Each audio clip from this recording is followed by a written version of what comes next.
对你如果做不出来呢？那如果老板 tutorial, so sorry for the delay.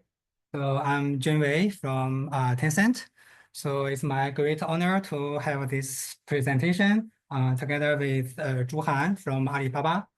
So we'll cover several very interesting topics in this area in the computational advertising, from matching or retrieval to bidding and to the prediction or ranking. Okay, so for the first part, Zhu Han will present the matching and bidding part, and then in the second half, I will present the ranking part. Okay, so I will hand over the stage to Zhu Han. Okay.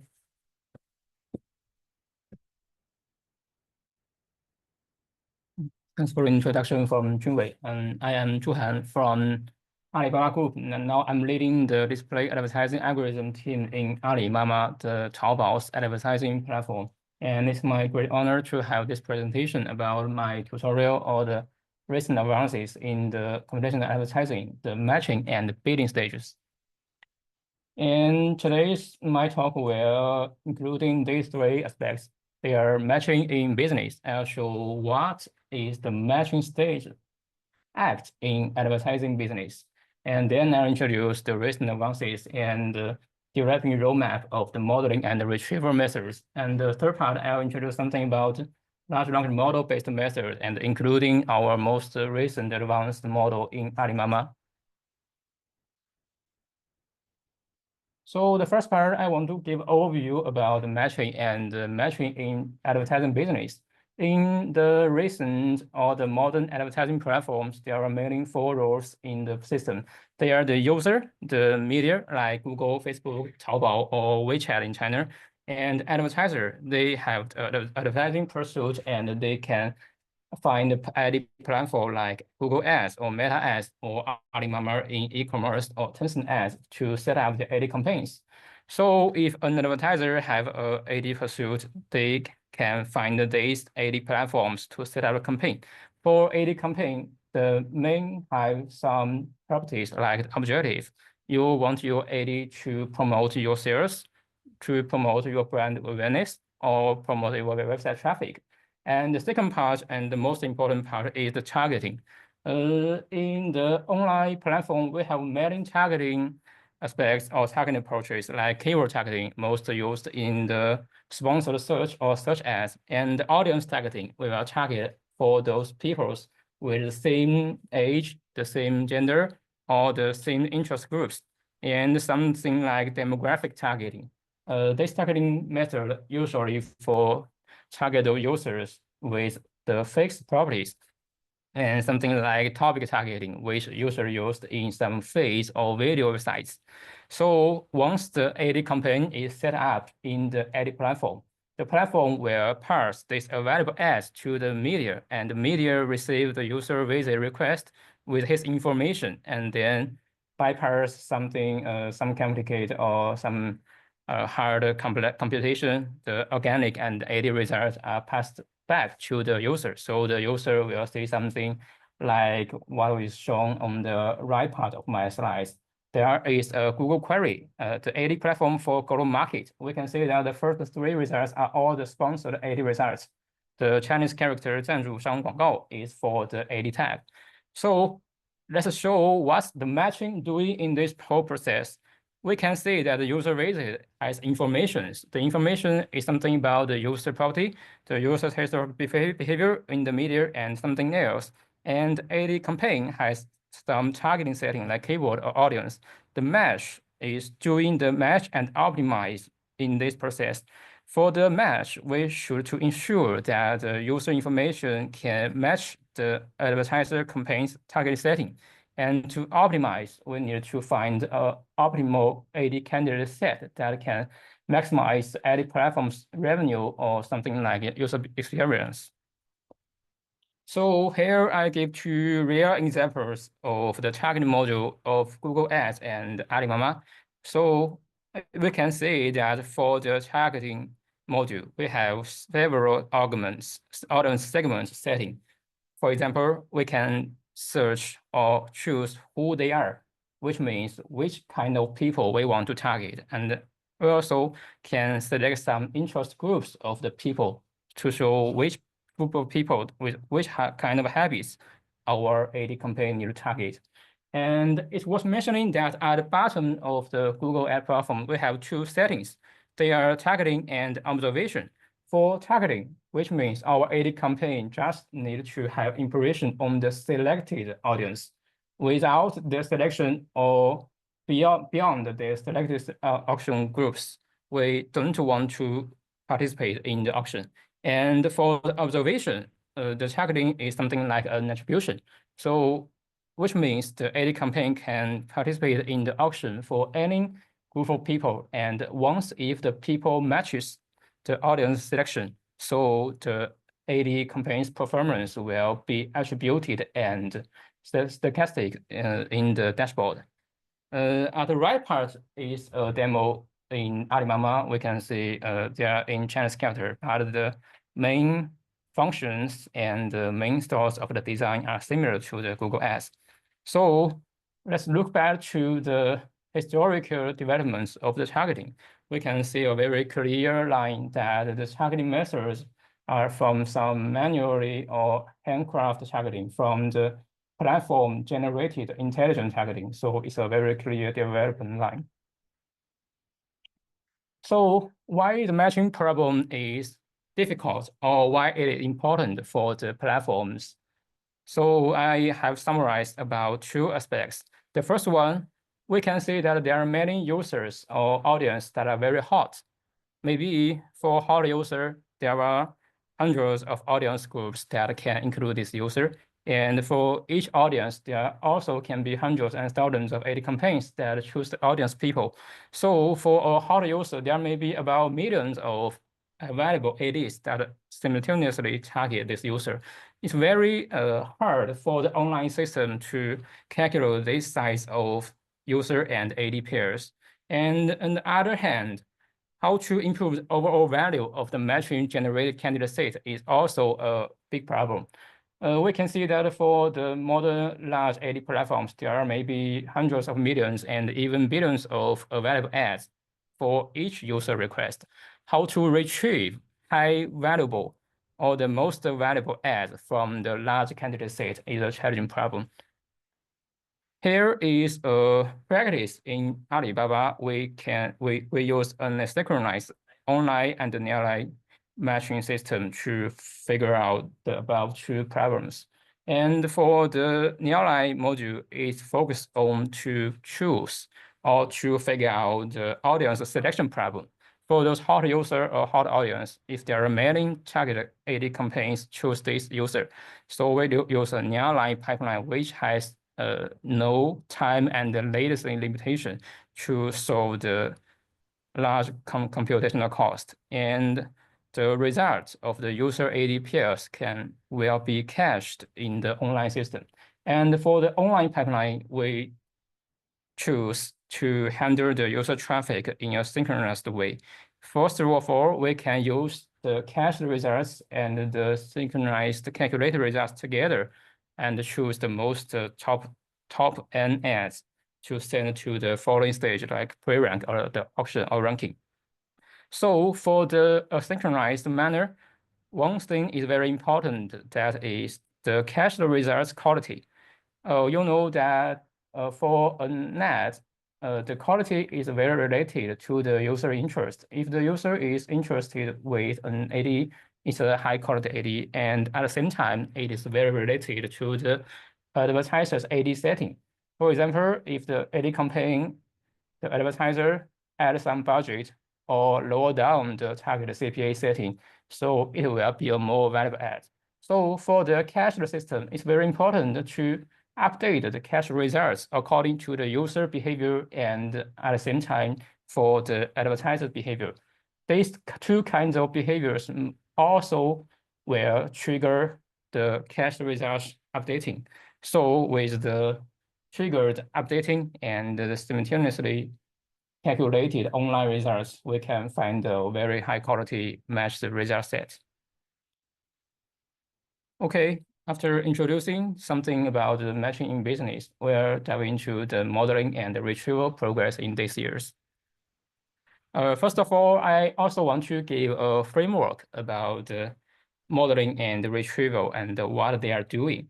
On the right part of my slide is a multi-pathway architecture of the online matching system in Kuaishou, one of the Chinese leading short video application. So we can see that for the matching stage, the industrial system usually use a multi-pathway manner. One of the part is the model-based methods, and the other part is the rule-based methods. We can see that there are some numbers in each path, which means the final contribution, the corresponding model contribute to the final impression. So if we sum up the numbers, we can say that rule-based methods, all the three rule-based methods just contribute about 12% of the final impression, and most of the major final impressions are contributed from the model-based methods. So for the model-based methods, we have two main properties. They are the modeling and how to use the model to retrieve the candidate set. For modeling, especially for the advertising platform, we use the function f with parameter theta to measure the value of a user and ad. That is FUA for the user ID pair. The f function is the value function. In AD platform, we usually use something like the ECPM, the effective cost per mirror, as the main value function. It is very related to the platform's revenue. And in the other hand, we can use something like watch time or GMV, the gross merchandise volume, as the value function to measure something about the user experience or something else. So for the retriever, it is a single but important problem that how to use the above mentioned matching model and retrieve from the available AD set to the top K ads that have the highest value function score. So there are many constraints in the retrieval. They're including something like the latency. The whole pipeline for matching, it may be, or it must be processed in tens of milliseconds or under 100 milliseconds. And the whole pipeline of the matching and bidding and prediction, they are about hundreds of milliseconds. So the latency is a big problem. And the second problem is the computational cost. We have limited hardware, we have limited GPUs. How to use these limited resources to handle the large amount of user visit requests every day is a problem. So I have a equation that's about the C times N is less than the bound. The C is the computational cost for each calculation or each inference of our model. That is the FUA model. And N is the calculation times we need by the retrieval method. So the multipliers of these two variables should be less than the system capacity bound. Here is a roadmap about the recent years modeling and retrieval method development. And before 2018, the heuristic rules method is the mainstream work. And the very representative work is the atom-based collaborative filtering from Amazon. For the atom-based collaborative filtering or the user-based collaborative filtering, it is a heuristic rule methods. In these methods, we firstly measure the similarity between atoms or users. And for the online traffic if a user visit our website, we firstly find those users who is similar with the user, or the items that are similar with the user historical interactive items, and look up the similarity table to find some results for the user visit. For this kind of method, it is very well exponential, since that the similarity is very exponential. But the similarity-based retrieval is not optimized towards the platform's final objective like revenue or user experience. So in 2016 and 2017, some model-based methods emerged in this area. The representative one is the YouTube DNA.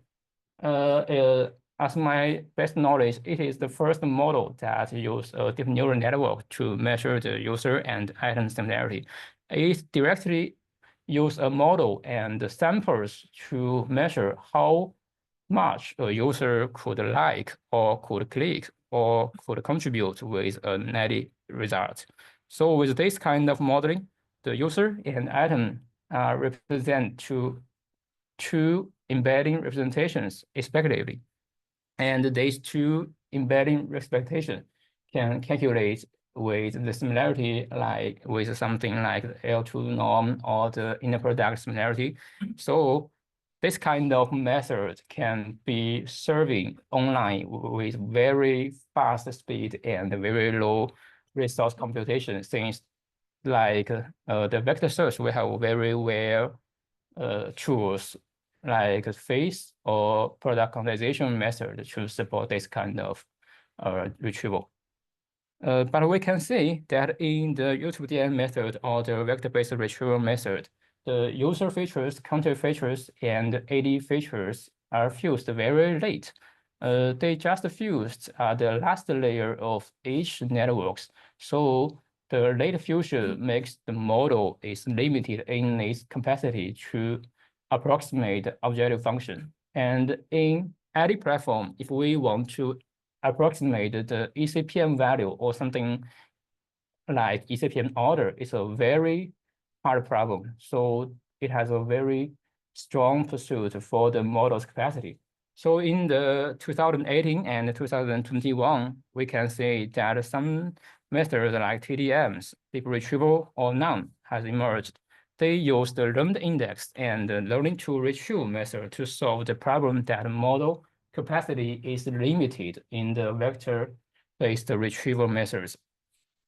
In this period of time, there are many works. We can say that they mainly adjust the network structure. In this structure, the user, context feature, and AD feature can fusion very early in the model. So the early problem is how to design a highly efficient retrieval structure like tree or multi-level coding of an item to let this kind of retrieval be very efficient. And in recent years, about 2022 to now, we can see that transformer-based network structure and the large language models is emerging very popular in many areas. So it's also very useful and intuitive to our recommendation or advertising model design.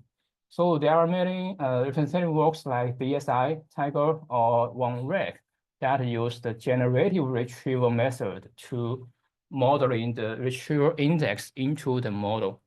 What they do, they just use an encoder, maybe a transformer or something else to encode the user text features. And for each ID, it will pre-assign a SID, means semantic ID, to each candidate item. Then the retrieval process is just the same with something happening in large language models decoding. Just decode the item's semantic ID representations, we can finish the retrieval process. In this kind of method, we can see that the user and item have implicit fusion, since the item is represented by a hierarchical semantic ID, and the higher level semantic ID can fusion with the user and the context features to generate the lower level semantic ID. So I think it's an implicit fusion method. Okay, given the roadmap of the recent developments, we can see there are very clear underlying trends. The first of all, for the modeling, to better approximate the objective like ECPM or GenV, we have more and more pursuit for the model capacity with regard to user and AD interaction. The interaction from weak to strong, from vector to the more advanced DNN, and even to this year's transforms models. And for the retrieval, its task is to afford the model to retrieve from a billion scale corpus. So the retrieval from the vector index that support deep neural network to retrieve, and the learned hierarchy index that support the more advanced neural network to retrieve, and the model itself as index. And there are another underlying hint line about objectives. For the very early methods like the similarity-based heuristic rules, the objective is just similarity between items or users. And in the later year, we take user feedback like user click, users watch time into the objective consideration. And in the recent times, we directly modeling the ECPM. So retrieve with the model that the model ECPM can generate the most highly valuable candidate AD set. Why the modeling objective is so important? Because the ECPM modeling is not an easy problem. If we divide ECPM to some terms, we can say that in a cost per click system, it is consists of the PCTR of user and AD times the bit user and AD. The PCTR mainly depends on the user's interest about an AD results, and the bit is mainly related to not only the interest, but also the AD component setting. So the AD component setting, like budget, like the remaining budget, like the AD component's target CPA, may be variable, which depends on the advertiser's operation. So the ECPM modeling is a difficult problem, or which need the model have a early fusion or implicit fusion ability to do it well. So the above is the recent advances in model retrieval, and then I'll introduce something about the large language model-based methods, and including our most recent work named URM.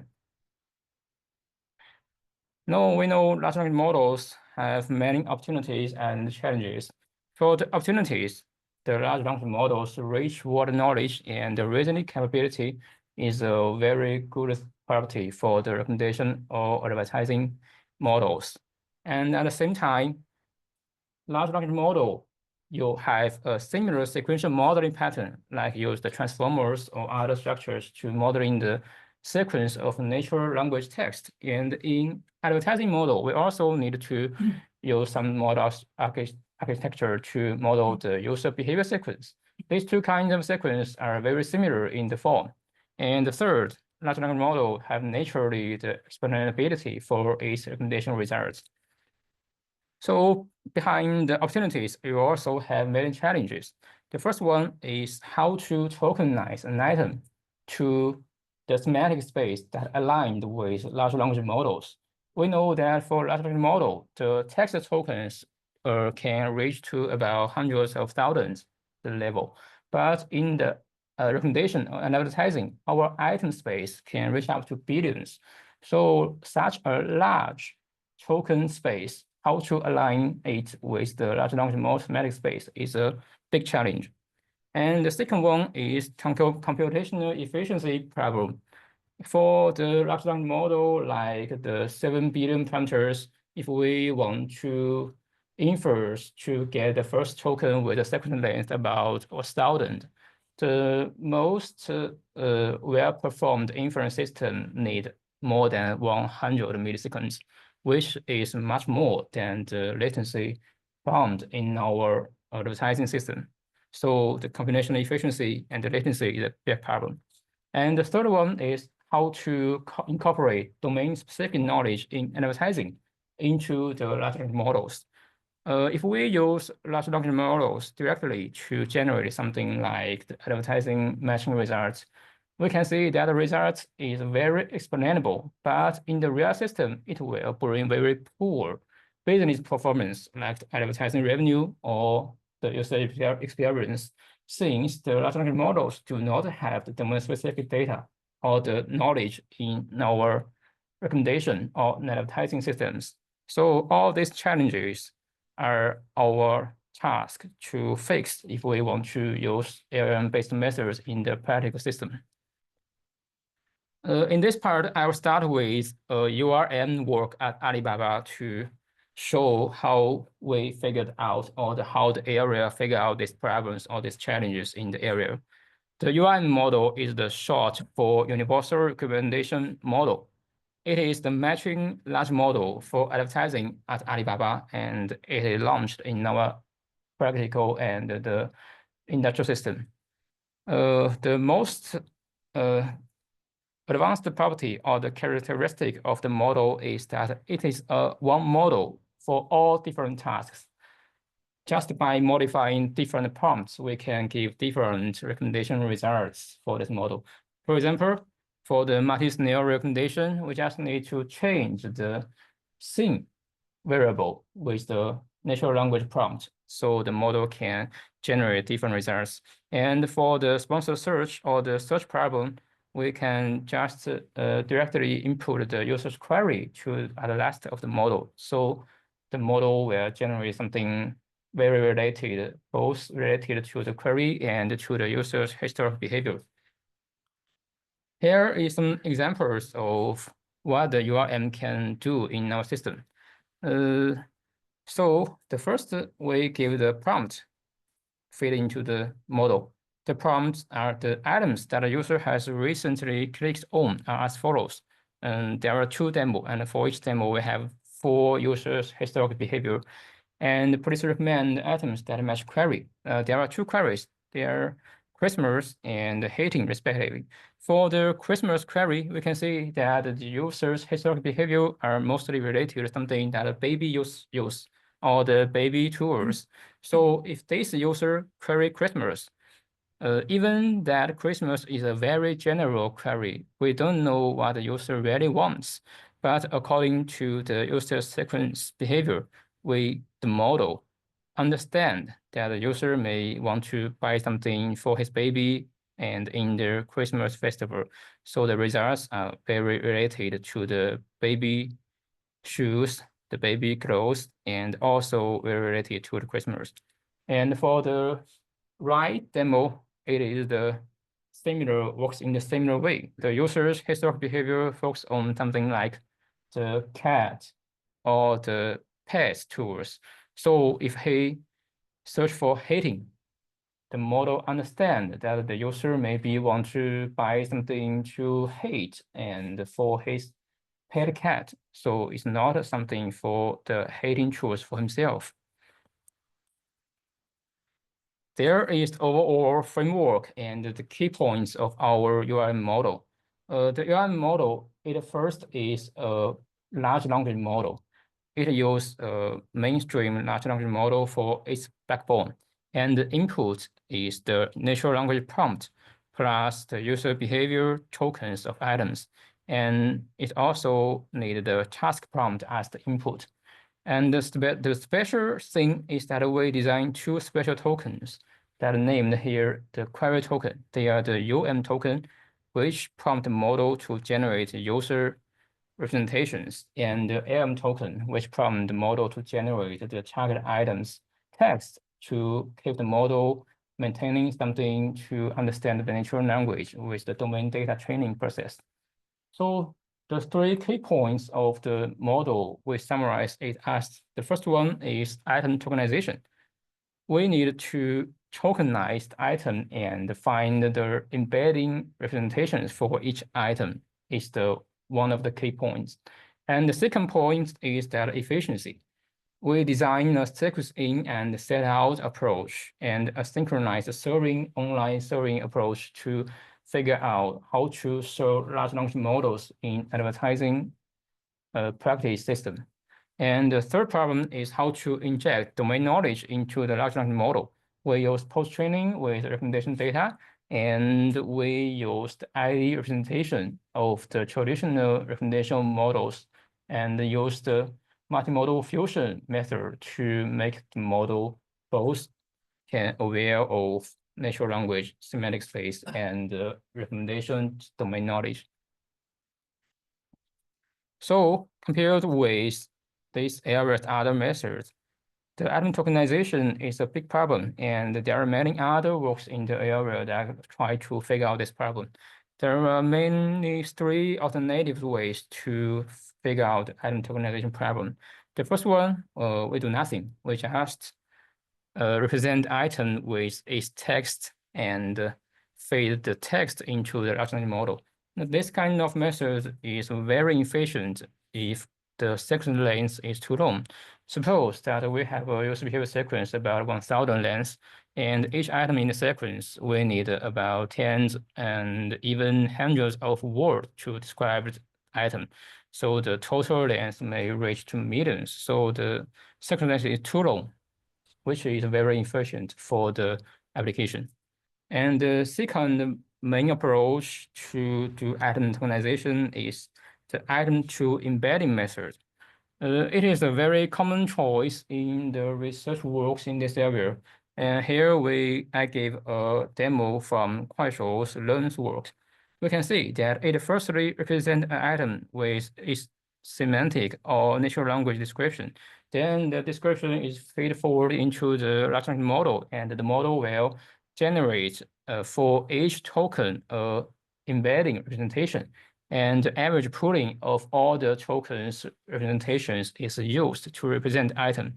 And content embedding is used for the following process or the following stages. This is a very common choice for item tokenization. And another promising direction is that we convert an item to a semantic ID. Here we give some work about work proposed in Tiger, one of the very representative work in generative retrieval. In Tiger, we can see that the RQVAE is used to generate items semantic embedding. The input is item embedding. The embedding may be something like multimodal embedding, the image embedding, or text embedding. And the RQVAE is used to generate hierarchical codes for this item. In this example, we can convert this item to the code 714. It's a hierarchical and very short code. So an item ID is converted to the semantic ID with 3 codes. It's a very efficient way, and it can clustering the items with similar semantic information or other information to the same semantic code. And in URM, we propose a multimodal fusion module. It can combine different ID embeddings from the item. For example, the item ID embedding from the previous recommendation model or advertising models, and the item text embedding feed forward to a text encoder. It can produce item text embedding. And the third, item image feed forward into the image encoder. It can produce the item image embedding. All these embeddings followed by an MLP projection and summed up and to generate the final single item embedding representation. The final item embedding is in the same dimension with the large language model's token space. So this kind of fusion is it works very well in the large language model-based methods since the first, it fuels the many kind of embeddings, which is very, very meaningful or very powerful for the large language models to understand. And then the embeddings are somehow learnable. We can see that in the architecture, the MLP projection layers, the parameters can be trained along with the large language model. So the learnable feature of the embeddings makes the model or the item embeddings better to lead better performance. And third, we inject the domain knowledge from the item ID representation in the traditional recommendation models. We extract the model's item representation and inject it into the large language model-based method. This step is very crucial for the good performance of the LLM-based method. And at last, this kind of fusion is very extendable. We can plug in any other kind of embeddings, just need to stack some more network structures. Here we give a table about to show the multimodal fusion model, the effectiveness. We have 3 evaluations. The last line is the full URM, and about 2 lines are URM with item embedding early. Item embedding is the most left part of the embedding, and the semantic embeddings early. Semantic embeddings are the right 2 parts of embedding. We can see that item embedding and semantic embedding both contribute to the final good performance. And other challenging is the domain knowledge, how to inject domain knowledge into large language models. First, we find that without domain knowledge, large language models' performance is very poor. The performance user especially mean the business performance like revenue or user's experience. So how to inject domain knowledge? We have two kinds of methods. The first one is we train the model with domain data. Here I give a representative work named P5, which is also focused on multitask recommendation with language models. It uses the T5 model as the backbone and collect many multitask recommendation tasks and as the training sample to train the T5 model. So the model can adapt the domain knowledge in recommendation. And the second method is the representation align. It is something similar with the aforementioned item ID injection.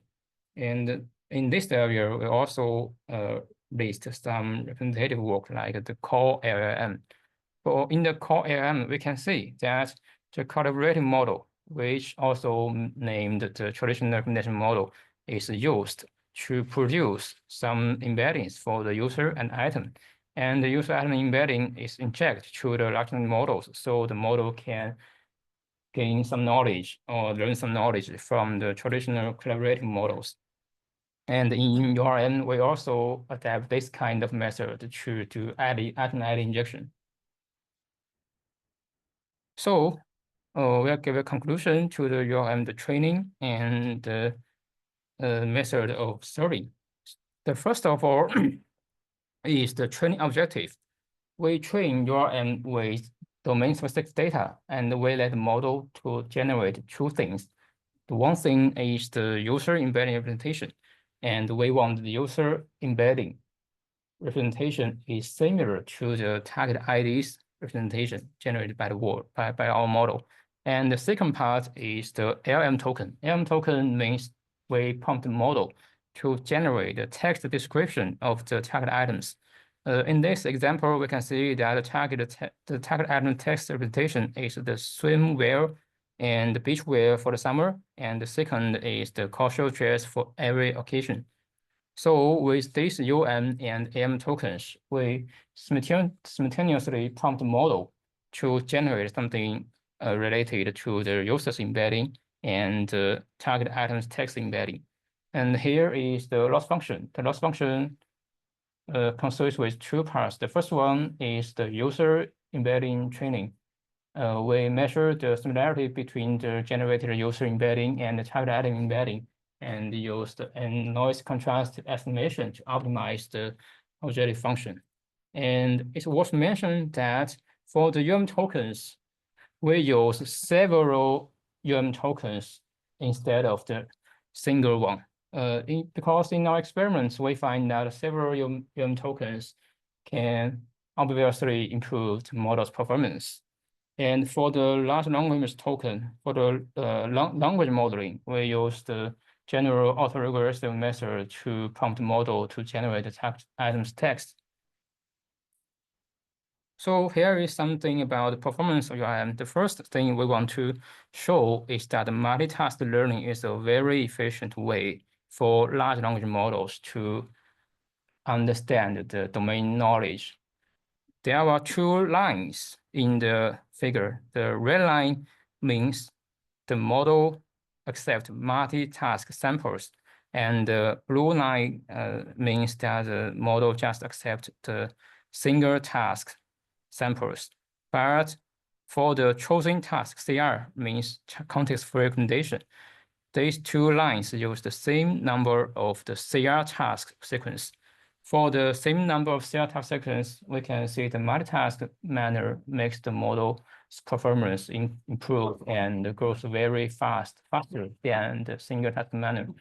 To explain this, we think that it's because the domain knowledge injected from the item embedding and the multimodal embedding, how to align it with the large language model semantic space.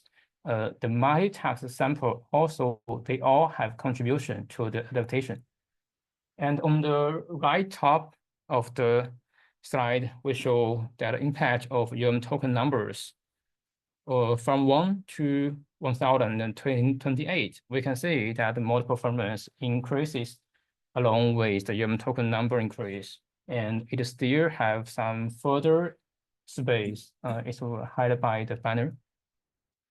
There are also some works like the retrieval with learned similarities published in the web conference this year have proved that the multiple vector-based semantics measure can approximate something like the neural network. So the multiple number of tokens very works here. And the right bottom figure, we show the generality of the large language model-based method. For the text samples, we use the query task to verify or to verify this idea. And for the text samples, we divide it into two parts. The one part is that the query are seen in the training data, and the second part is that the query we didn't see it in the training data. And for the traditional models, we know that unseen queries may be called like out of distribution data. The traditional model may performs very bad for this out of distribution data. But with a large language model, we can see that the seen and unseen queries, they equally seemingly choose get the similar performance. This is because of the language model is word knowledge and the nature explainability contribute to something like the model's generability. Okay, here is the overall performance. In our production system, our matching model use something like the model with attention DNA. The attention DNA is a very strong baseline, which includes the target item and the user behavior's target attention structure. It's a very strong baseline in the matching stage. So we can see that for URM, it achieves about 11 relative improvements on the recall at 1000 metric compared with the best baseline. And for now, the URM have been deployed in our production system, which brings very significant improvements about the revenue and the user experience metric like GMV or CTR. So last, I will give a conclusion to my tutorial. The first thing is matching in business. In this year's development, we can see that the AI ability emerges very fast. So in the matching or targeting area, the artificial built audience groups is substituted by the AI-generated audience. And in the modeling and retrieval, we can see a clear underlying trend that a more powerful model and the more efficient retrieval is the continuously developing direction. And third, the large language model-based models, because of the introducing of all the knowledge and some reasoning capabilities, makes this kind of methods very promising for the real applications. So here's all my talk. Thanks for listening. And if you have any questions.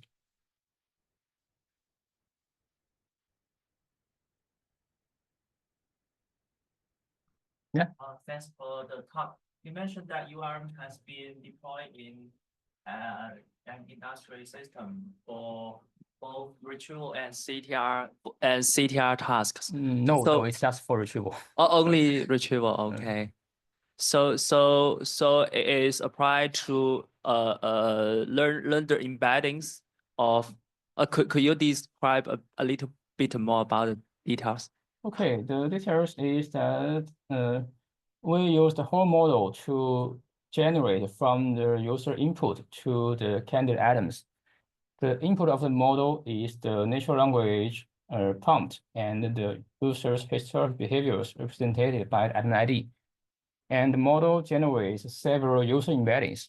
Then these embeddings can retrieve candidate item from the corpus. Okay.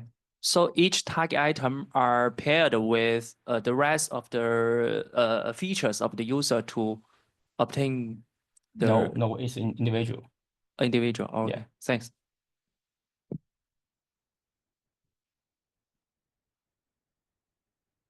Yeah, thanks for the talk. I probably will follow up offline, but a very quick question right now is, so this like the the URM model is just producing a query embedding, if I understand correctly, or a user plus query embedding on when we do online serving, right? So after you get the embedding, you're still using a approximate search to retrieve the candidates. Yeah, finally, we use approximate retrieve to retrieve the candidates, and the embedding for the text tokens embedding is naturally contained in the large language model. And for the item embedding, we use the fusion model to fuse multiple sources like the item ID embedding from the traditional conventional model and all the item text and image embedding from text and the image encoder. Got it. So, and during training, it actually is still using a very similar to Tau kind of loss. For example, in-batch negative loss to optimize the model. Yes, So there are it's two losses. so it's literally just very similar to the two towers style Yes, training, yes. right? Okay, that makes sense.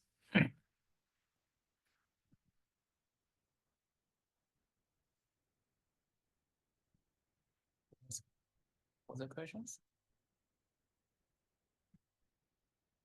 Okay, I'll continue. Thanks for the brilliant talk.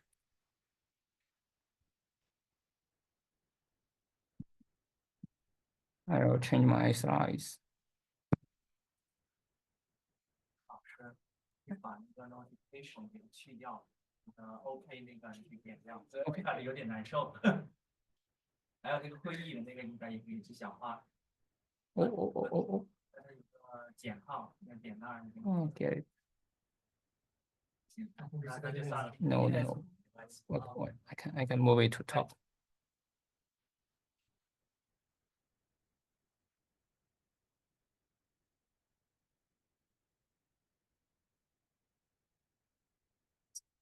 Okay. I need to hide this.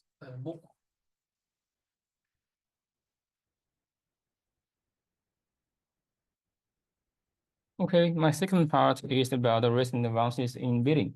And before I start, I want to say thanks to my colleague, Zhang Zhiling.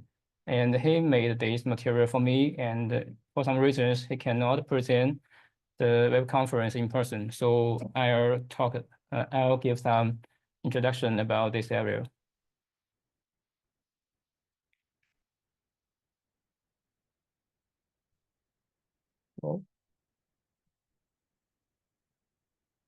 So here is also the online first.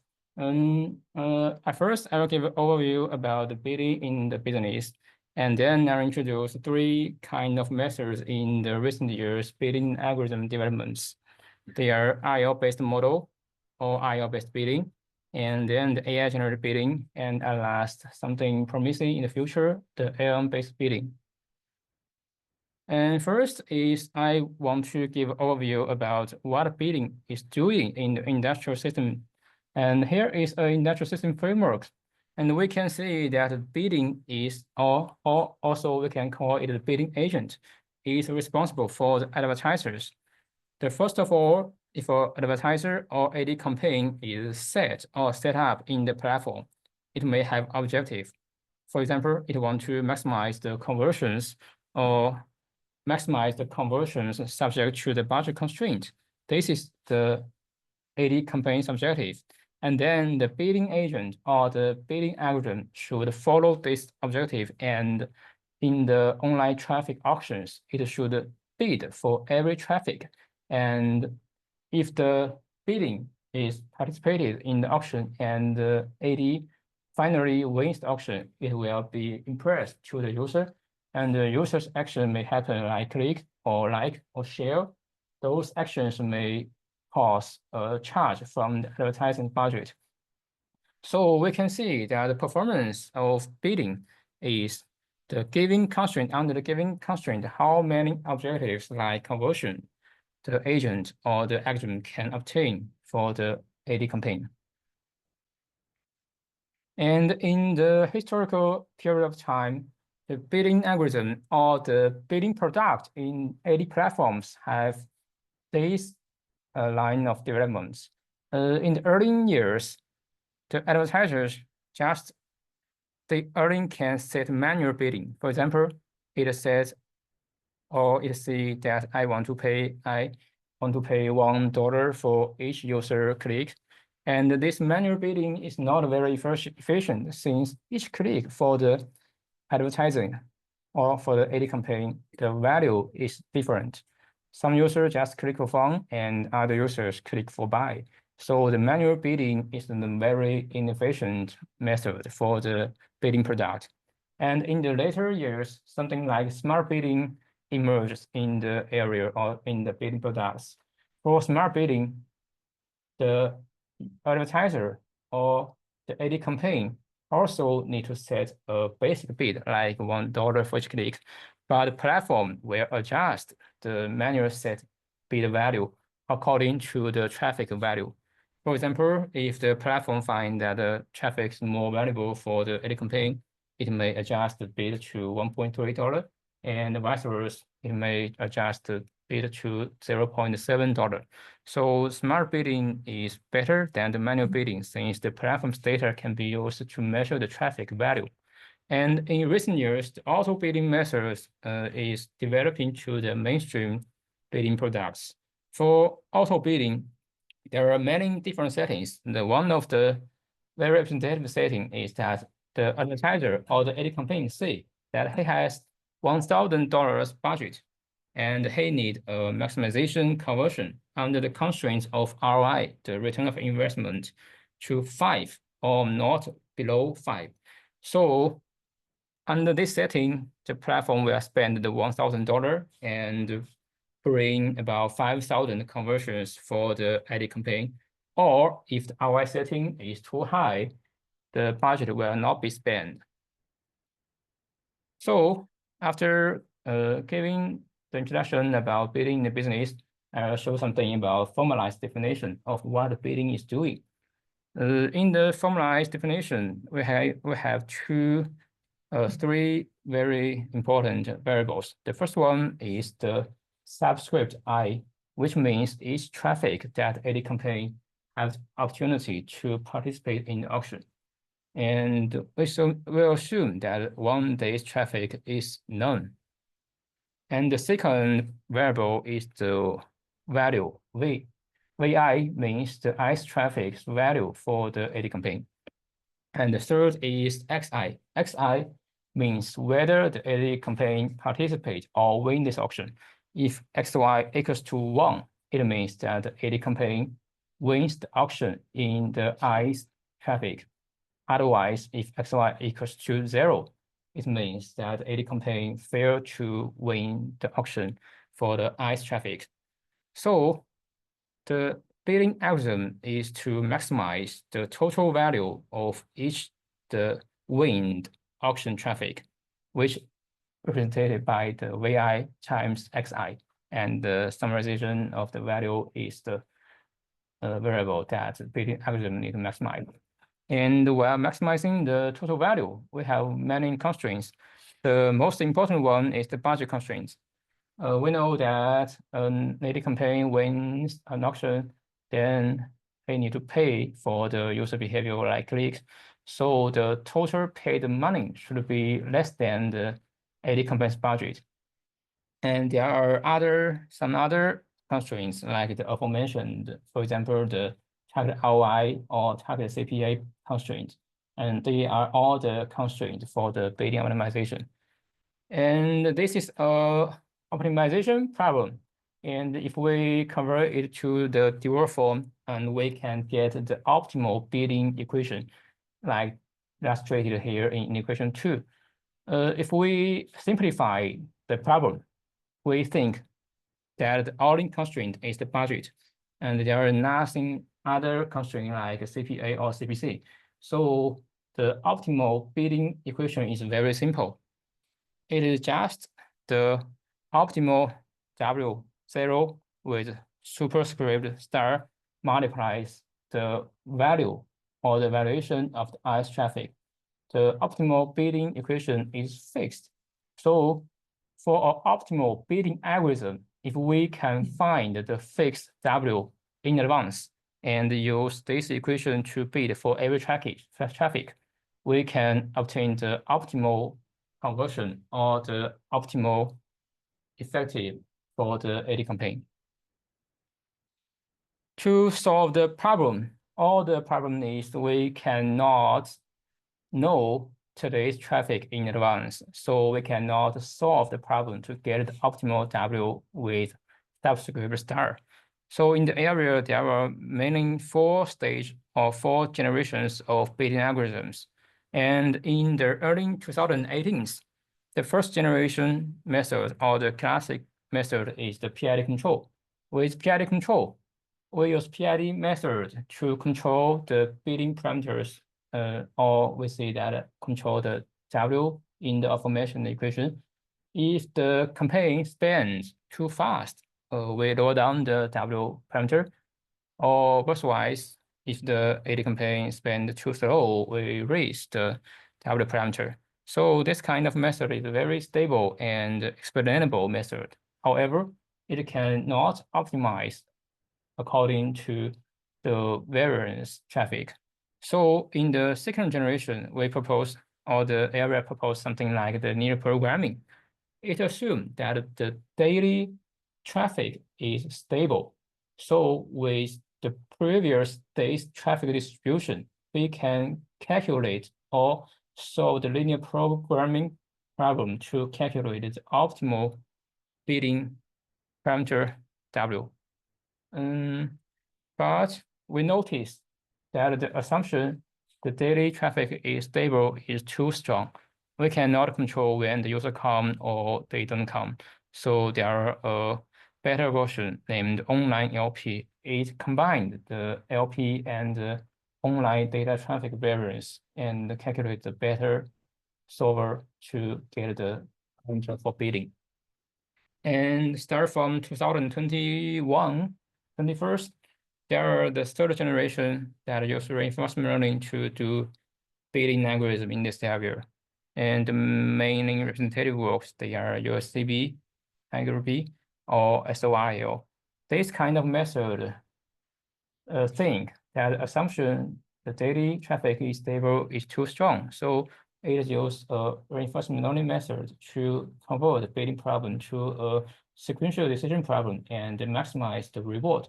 The reward also named the total conversion or the AD campaign's effectiveness. So the problem modeling as a reinforcement learning.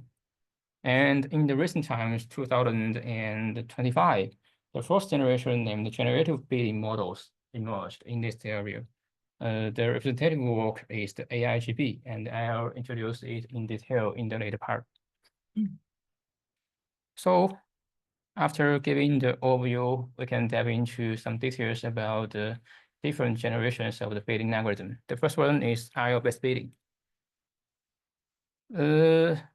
Suppose that we have in advance the knowledge about today's traffic, then we can see and solve a linear programming problem to select the most valuable traffic for each AD campaign. In this example, we assume that there are 8 traffic that the AD campaign can participate in the auction, and the traffic 3, 6, 5 are the 3 most valuable traffics. So by solving the linear programming problem, we can select out the 3, 5, 6, these 3 traffics as the result. But in practice, we cannot know 1 to 8, the 8 traffics in advance. So we model this problem as a sequential decision problem. When each traffic comes, the model should decide whether he want to participate in the auction and win this traffic. And the total return or the final return just can be known after the 8 traffic passed away. So this is the formulation of IO-based bidding. For reinforcement learning, there are many variables or denotes different meanings. The first of all is the state S.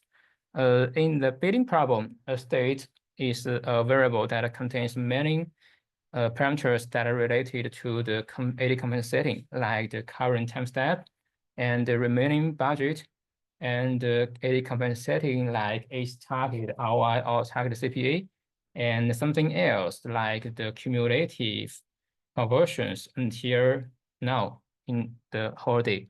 And these are all the consists of the state variable S. And the other thing is that for the aforementioned part, we have figured out the optimal bidding equation is a very simple form, like the BT equals to lambda T, which there lambda is the same meaning with the aforementioned W parameter that multiplies the value of the traffic V. So the reinforcement learning's action is we need to use a model to adjust the lambda parameter and make the model choose the better traffics in the day. So the action is how much and how to adjust the lambda parameter. And for the reward, it is something related to the AD campaign setting. If the AD campaign aims to maximize the conversion, so the reward is the whole day's AD conversion for the AD campaign. Or if the AD campaign aims to maximize the traffic, so the reward is the whole traffic that introduced by the AD campaign. In the history of IL-based method, there are two main key challenges. The first of all is the reward is very sparse. Suppose that if an AD campaign aims to optimize the conversion, then we know that conversion in e-commerce or sponsored search scenario is very sparse. Maybe an AD campaign cannot get even one conversion in a day. So how to handle the sparsity of the reward is one of the big challenge. And the second is that we know that reinforcement learning methods need to interact with the real environment very timelessly. But if we launch a not well-trained IL model in our online system, it may be lead to very poor performance or very bad performance for the advertisers' AD campaign. So it's nearly impossible for IL-based models to real interact with the online system. So how to collect data and build the simulation environment to make the model training with some data or some environment that are very near to the online environment is a second challenge. So in this area's algorithm development, the continuous operation to the online environment is one of the main paths. So after the IL-based bidding, in this year's AI-generated bidding is emerging in this area. For the AI-generated bidding, why it is proposed, there are very clear motivations. Since that the RL algorithm use temporal differential learning, this kind of learning manner, which may cause that error were accumulated in different time steps, and the accumulated error may cause the model cannot lead to the optimal performance. So to figure out this problem, AI generated bidding is proposed. In the AI generated bidding, it directly modeling the correlation between the return and the entire bidding trajectory by passing the Berman equation, so that error is independent of the decision sequence length. In our practice, the IO model have to make decisions about hundreds of times or even thousands of times in a day. So such a long decision sequence is very crucial if the error accumulates in a day. And here is some key points about AI generated bidding. I'll show what the AI generated bidding is do. The main idea of AI generated bidding is that we want to modeling the conditional distribution of the bidding trajectory. The bidding trajectory here we denote it as xk, given tau. It consists of several time steps of states. And the k is the iterative index in the diffusion process. We can ignore it here. And we just focus on the x tau. X tau is the representation of the bidding trajectory. It from S1 to ST and to the S big T, which means the whole days, the bidding agent status. For each status, it is the same definition as the aforementioned IL-based method. So if we have the conditional probability of P x tau giving Y is the return of AD campaign. For example, the total conversion or the total spend of AD budget, this is Y. So if we have this conditional probability, so in the online inference process, we can set Y to the maximum value, for example, the 1. So the model can generate the following or the expected bidding trajectories for me. And if current time is t, we can use the st+1 and st to calculate the action we should take. So this is the main idea of the AI generated bidding and what we need to do and what we want to do. To generate or to modeling the conditional probability, we refer to something like diffusion models to train the model. In diffusion model, we have forward process and we have reserve process. In the forward process, we take the x tau and in different iterations and add some noise to the bidding trajectories. And in the reverse process, we use the x tau and the total return y as the input and the noise from the distribution. And we try to restore or generate the original bidding trajectories. So if the reverse process can be do very well or can be trained very well, that means we understand how the bidding trajectories influenced by the total return. Here is the overall framework of the AI generated bidding. We can see that in the middle part is something about the diffusion model, the forward process, and the reverse process. And in the left part is the input. It mainly consists of two variables. The first one is the bidding trajectories. It consists of different time steps, a bidding agent status.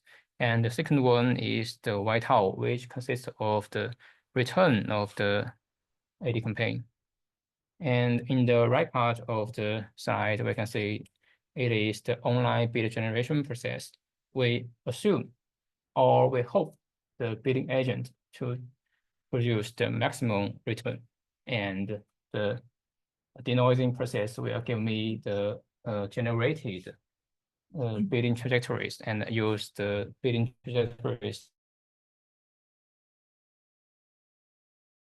type t+1 and the previous time t, we can generate the bidding action.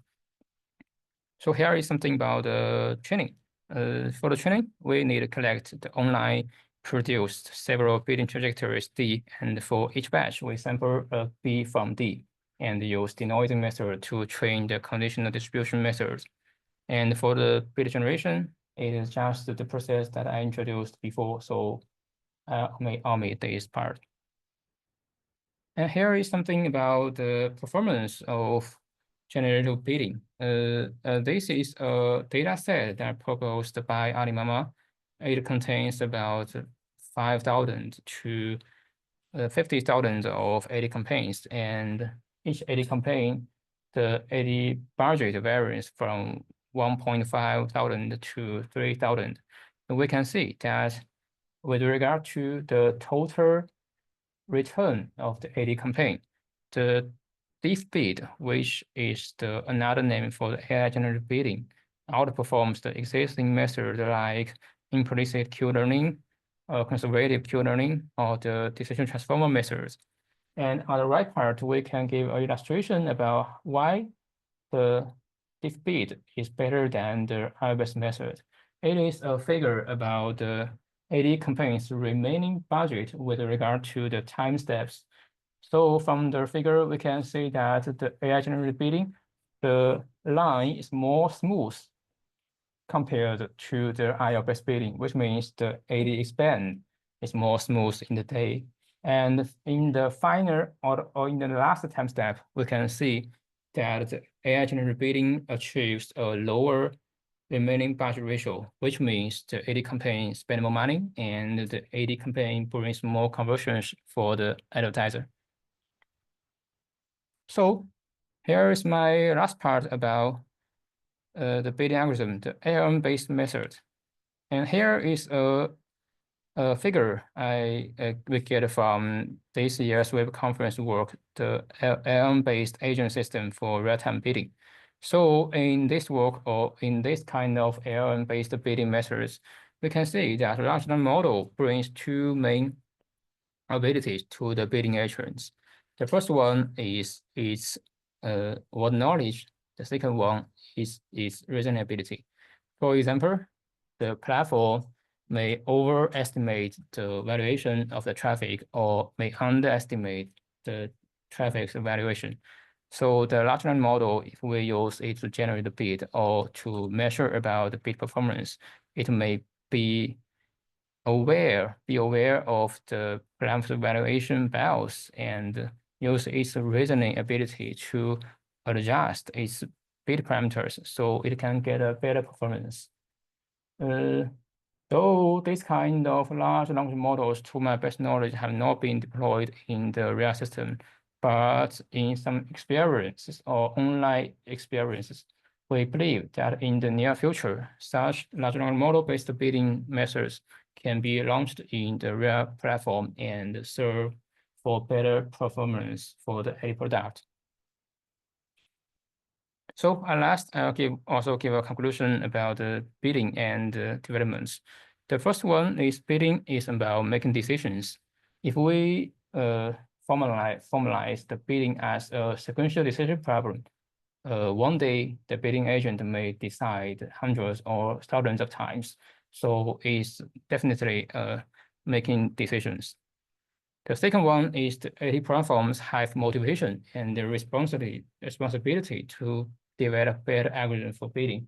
Since that evaluation or the large amount of data out in the platform has this data and have this ability to evaluate each traffic's valuation.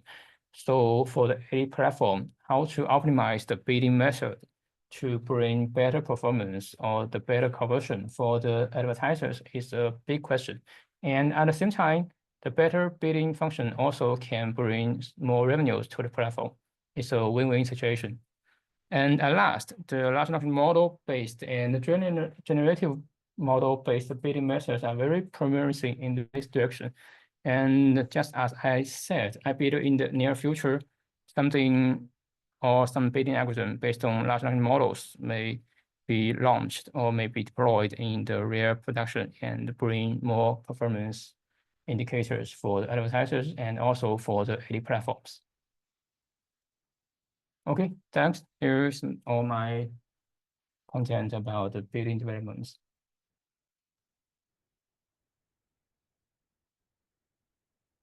So do you have any questions?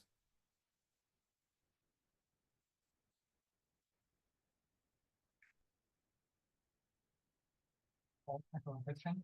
So what do you think, I mean, what's the main advantage of the distribution model compared to the existing reinforcement model? I think that reinforcement learning model have many problems to solve. One of the most important thing is that we have it's very difficult for the IO training to interact with the real online system. So we know that IO models need to frequently interact with online system or the real environment to train its parameters. But in the bidding scenario, it's a very difficult thing. So in the AI generated bidding or diffusion model bidding, it doesn't rely on the real environment. It's just modeling the conditional distribution. So it simplifies the problem. And we can use more powerful models to modeling this conditional distribution.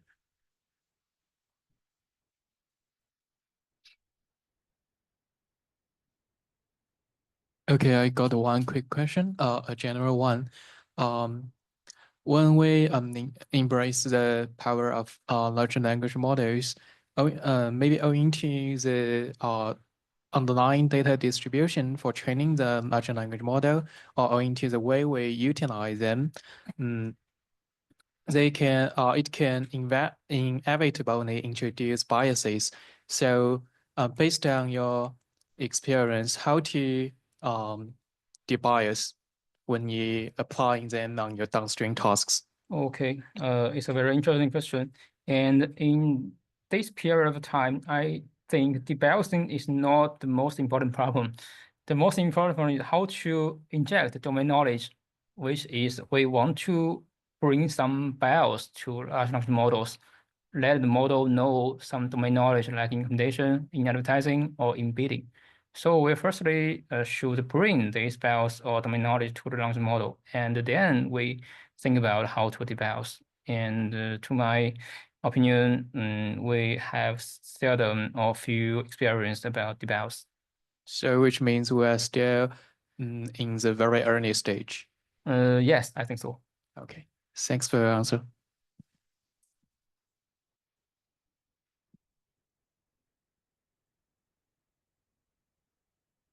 Are there any theoretical guarantees for the generative AI methods for auto bidding? Can you louder, please? I can hear you. Are there any theoretical guarantees for the method of using generative AI to auto bid, as in RL, for example? Is there any theoretical guarantees for the generative Okay. AI-based bidding method? Is that right? Okay, I think for the generative AI bidding methods, we don't have theoretical guarantee. It is something about the practice. So here you can see that the most important is to build a model to predict the conditional distribution. This kind of distribution model training or the inference, we still don't have some theoretical guarantee, but we can see the performance from the practice, both the online and offline.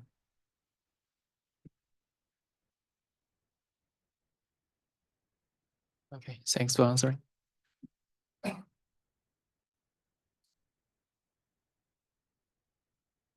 A very random question. So, you call it AI generated bidding, and you are applying the diffusion-based model, but there are many other, Gen AI model, right? For example, Transformer itself Yes. is a backbone model widely used.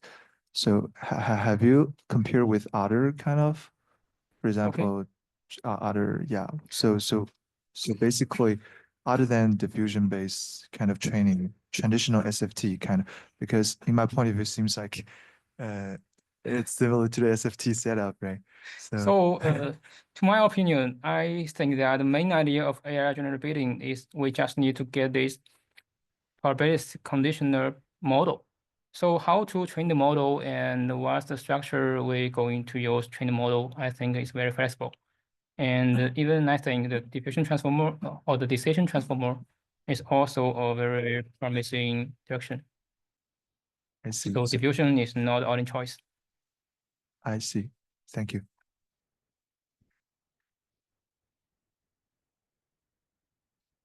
Any question?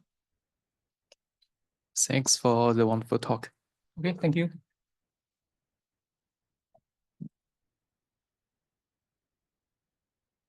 So I think we can have a break.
Okay, so let's get started. So hi everyone, so I'm Jun Wei from Tencent. So I'm going to cover the second part of our tutorial, so which is mainly the prediction or the ranking. So I will cover 6 topics. So the first one is I will present some kind of perspectives or analysis tools that I will use in the whole presentation. And then I will cover 5 major research topics in this area: the feature interaction model, the sequential model, the multitask or multi-domain learning, the large recommendation models, and LLM for rec. Okay. So first is some kind of perspectives or questions that we want to answer when we develop the recommendation models. So we don't want to only focus on the result metrics like the AUC or the GMV lift, but we also want to know how does the model work when we build them. Okay. So first of all, I think the most important part of the recommendation is the embeddings, because they dominate the number of parameters. Okay, so then the first question is we want to know whether the embeddings fully span the k-dimensional space, which the k is specified by us. Okay, so to answer this question, we present a perspective of dimensional robustness or dimensional collapse. Okay, and together with a tool like singular spectrum analysis. And the second question we want to answer is how does the model capture the correlation that we are interested in? And for this part, we present the discriminability and a tool like mutual information analysis. Okay, and for the third one is how do the model disentangle the factors, no matter it is hidden factors or some kind of explicit factors in the model. And for this one, we present the perspective of disentanglement or redundancy reduction, and some tools like contradictory preference analysis and decorrelation analysis. Okay, so I will give a very brief introduction of each perspective very shortly, and then I will explain them in the following slides. So this is the first one, the dimensional robustness. So as we know in recommendation, which is I think very different from ILP or CV, the embeddings actually they dominate the parameters, right? So we have a lot of IDs, a lot of tokens to from millions to actually billions, right? And for each of these ID, we will have embedding for them. Okay, so given the embeddings dominate the parameters, so we want to know how does the model learn them, right? So we specify a fixed dimension for each of the embedding, let's say a key dimension, right? And then we want to know whether the embedding after the learning, after the optimization, whether they fully span the space, okay? And what we really want to avoid is dimensional collapse, which means that the embeddings they only span a very low dimension subspace, as shown in this example. So we want the points to span a 3D space, but at last most points they only span a 2D plane here. Okay. And to analyze this, we can use some simple tools like singular spectrum analysis, which we can first build an embedding matrix, which can be either sample-wise or be ID-wise, right? And then we can apply the SVD on this matrix, and we can get the singular values, which reflect the scaling in each space dimension.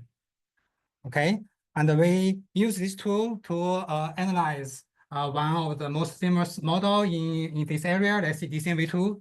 And unfortunately, we found that there is severe dimensional collapse issue here. As we can see here, so each row is one feature or one field, and each the column or the x-axis shows the singular value for each dimension. You can see that most of the singular values, they are very small. It means those dimensions, they are actually collapsed. Okay.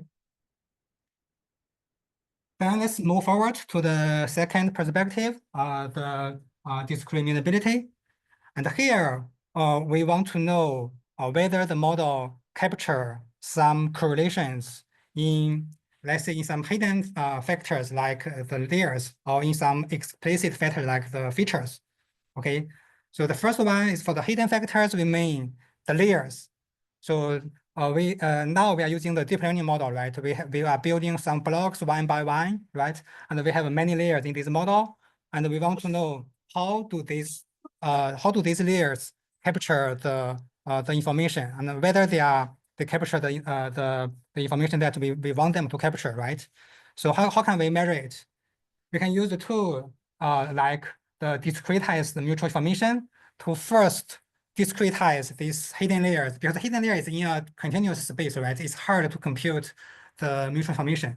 So we can first discretize them to some discrete values, and then we can compute the mutual information between these discretized values and the label. Okay, it's very simple here.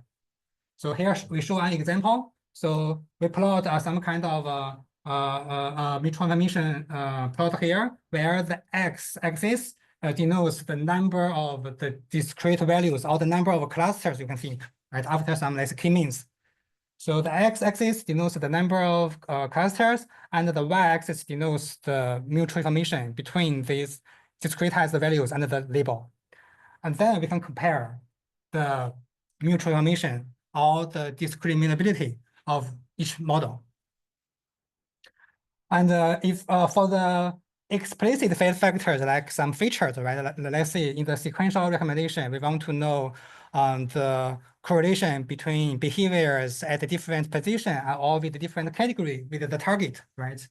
And for this part, it's simpler. We can just compute the mutual information between the dimension you want to compare and the label. Okay, here we show this kind of mutual information on a sequential model along two dimensions.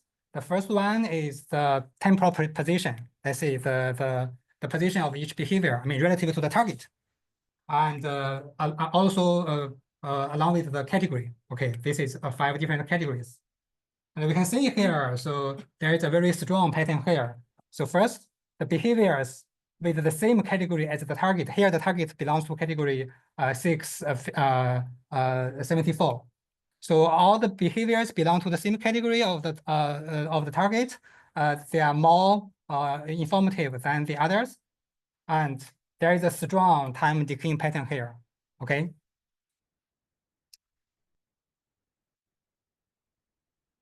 Okay, then let's move to the third one, the third perspective, disentanglement.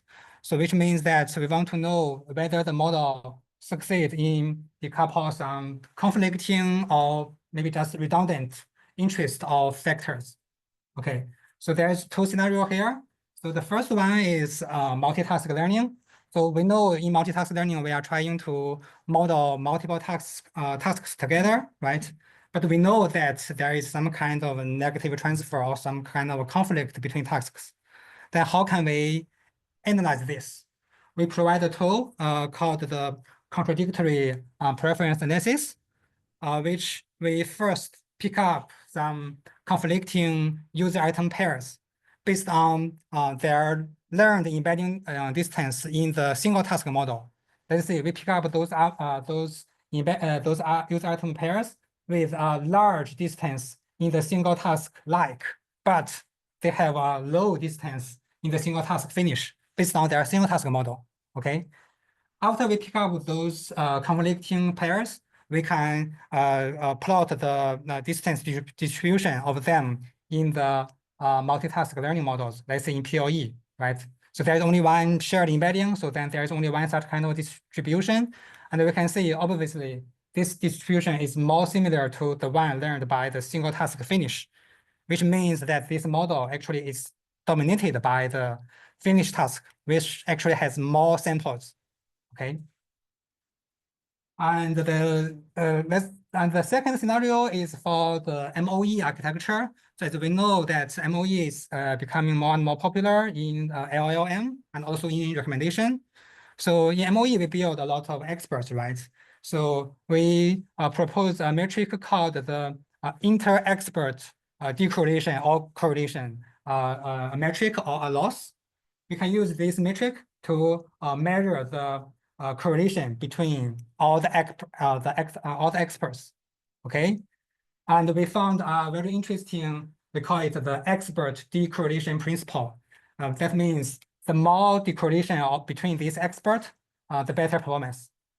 Okay, I will give a detailed introduction of this later. Okay, so after the brief introduction of these three perspectives, I will move forward to several specific topics. So the first one is the feature interaction. So the feature interaction is a very popular research area. So in the whole recommendation. So what we handle here is the so-called multi-field categorical data that we have many fields, hundreds to thousands of them. And for each field, we have some values, and these values are usually some kind of a categorical value, right? Like age, gender, right? And all these kind of IDs. Okay, and this kind of data is also called the tabular data in some community. And there has been a lot of work in this area to handle this kind of data to model the interactions between these fields or features, right? From FM all the way to the, let's say, DCMV2, okay? So I will give a brief introduction of some representative models in this tutorial. So the first one, the very beginning, is the factorization machines by Randall. Okay, so in this model, it's try to model the correlation between each feature pair, let's say I and J, by the inner product between their embeddings. Let's say we get the embedding of for feature I and for feature J, right? We get the embeddings, we can just inner product them. We get the value and we sum up all the values, we get the final result. It's very simple, but it's very powerful. Okay. So the FM model is not field aware. It doesn't know which field each feature belong to. Okay. So to tackle this, the FFM proposed to resolve this issue using some kind of field aware embeddings. So specifically, this model will learn m minus 1 embeddings for each feature, where m is the number of fields. Okay, and then during the interaction, let's say we will interact the feature I with j. So the I has several embeddings, right? So which one should we choose? We choose the one corresponding to the field of feature j here. Okay, and we do the same thing for another feature for the feature j. Okay. So I here show an illustration, so which is, I think, more clear. So let's say there's three features. Let's say a TLD feature, a gender feature, and ads feature, right? Or advertiser, sorry. So, and we have three fields. So for each feature, it learns two embeddings, one for another field, okay? So now let's say for the feature top level domain equals to Tencent.com, it has two embeddings. One corresponds to the field gender, and another one corresponds to the field advertiser, okay? And when you interact Tencent.com with, let's say, male, among these two features, you choose the one corresponding to gender, the orange one, okay? So FFM has a very good performance, and it can capture this kind of field information. However, so it involves too many parameters because it's introduced m-1 embeddings per feature, right? Which is too many. Okay, so is there any, more efficient way to capture this kind of field information? And the answer is yes. So the FWFM proposed to learn a weight for each field pair. Let's say for field pair, let's say between field I and field J, it just learn a simple weight here, right? and then during the model, the interaction. So after the inner product, we just further multiply it with this additional weight. So it's also more clear to be show it in this figure. So after we get the embedding and we conduct the inner product, then after the inner product, so different from FM, there's no weight here. It's just, just sum them up. So we have some weights on these connections, and the weight is per field pair. Okay. Okay, so as I just mentioned, so we want to capture the this kind of the field level information, and how can we visualize and let's say quantify them. So here we use the tool. I mean, I just mentioned in the beginning. Let's say here's some kind of a discriminability analysis or some kind of correlation analysis. Okay, so first, so we can compute some kind of the ground truth correlation between fields. Okay, so it's just the the mutual information. Okay, and then so after we get this kind of ground truth, we can measure how does the model learn this kind of field pairwise correlation, right? And as here we show the learned correlation of FWFM, and we can see it's matched quite well with the ground truth one. Okay, and we go further, and we can because we as I mentioned, we use the weight R Fi Fj to capture the field level correlation, right? So we can then directly visualize the learned weight R. I mean the absolute value of R, and we can say that so the R value itself matches the field level mutual information quite well. Okay, so then let's move forward. So another work that try to capture the field wise information is the FM, which introduce a matrix, projection matrix weight for each field pair. So now in the interaction, given feature I and J, so before the inner product, we first multiply the R embedding with the field wise matrix M here. So after the multiplication, we get a new vector, and we then multiply the new vector with Vj. Okay. Also, there is an illustration here. So after we get two embeddings, so the embedding first will multiply by a matrix, get a new embedding, a transformed or a projected embedding, and then we will multiply the projected embedding with the other feature. Okay. So we mentioned many interaction models so far. So and we want to know what's happening. I mean, and why they are becoming better. Okay. So we can say that so all these models, let's see, from FM to FWFM and then to FM. Actually, they are all of them. They have some kind of projection matrix within the interaction, but with different forms. So in FM, we have actually we don't have any matrix, but we can treat it as there is an identity matrix here, right? So it's just let's say a one value here. Okay, and for the FWFM, there is a scaled identity matrix where the scalar is the field pairwise weight, the R Fi Fj. Okay, and for the FM, it's a full matrix, and it's a field pairwise full matrix. Okay, so we can see there is actually there is some kind of evolution of this kind of projection matrix from a very simple one, identity matrix, to a more complicated one, let's say a full matrix. And we conduct a dimensional collapse analysis on these three models. And we can see that from FM to FWFM to FM, their embeddings are becoming more and more robust. I mean, less collapse.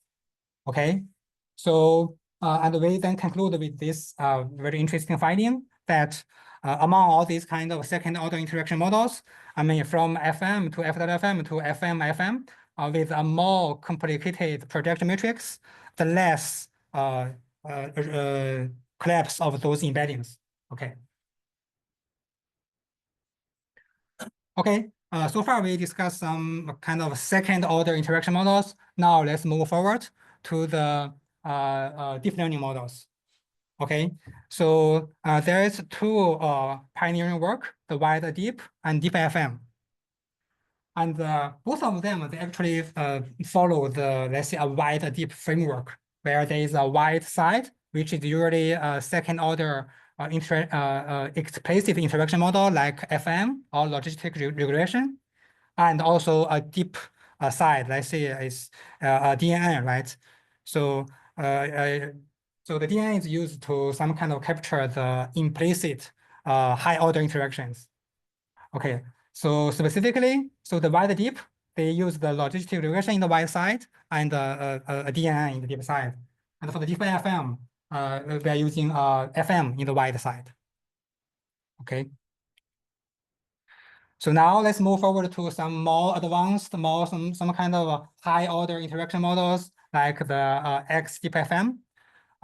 So from now on this kind of model, they follow another kind of a framework, but it's quite similar to the previous one. It's the explicit and implicit framework that in the explicit part, they will build some kind of high order interaction models. Let's say it's the compressed interaction network in XDeepFM.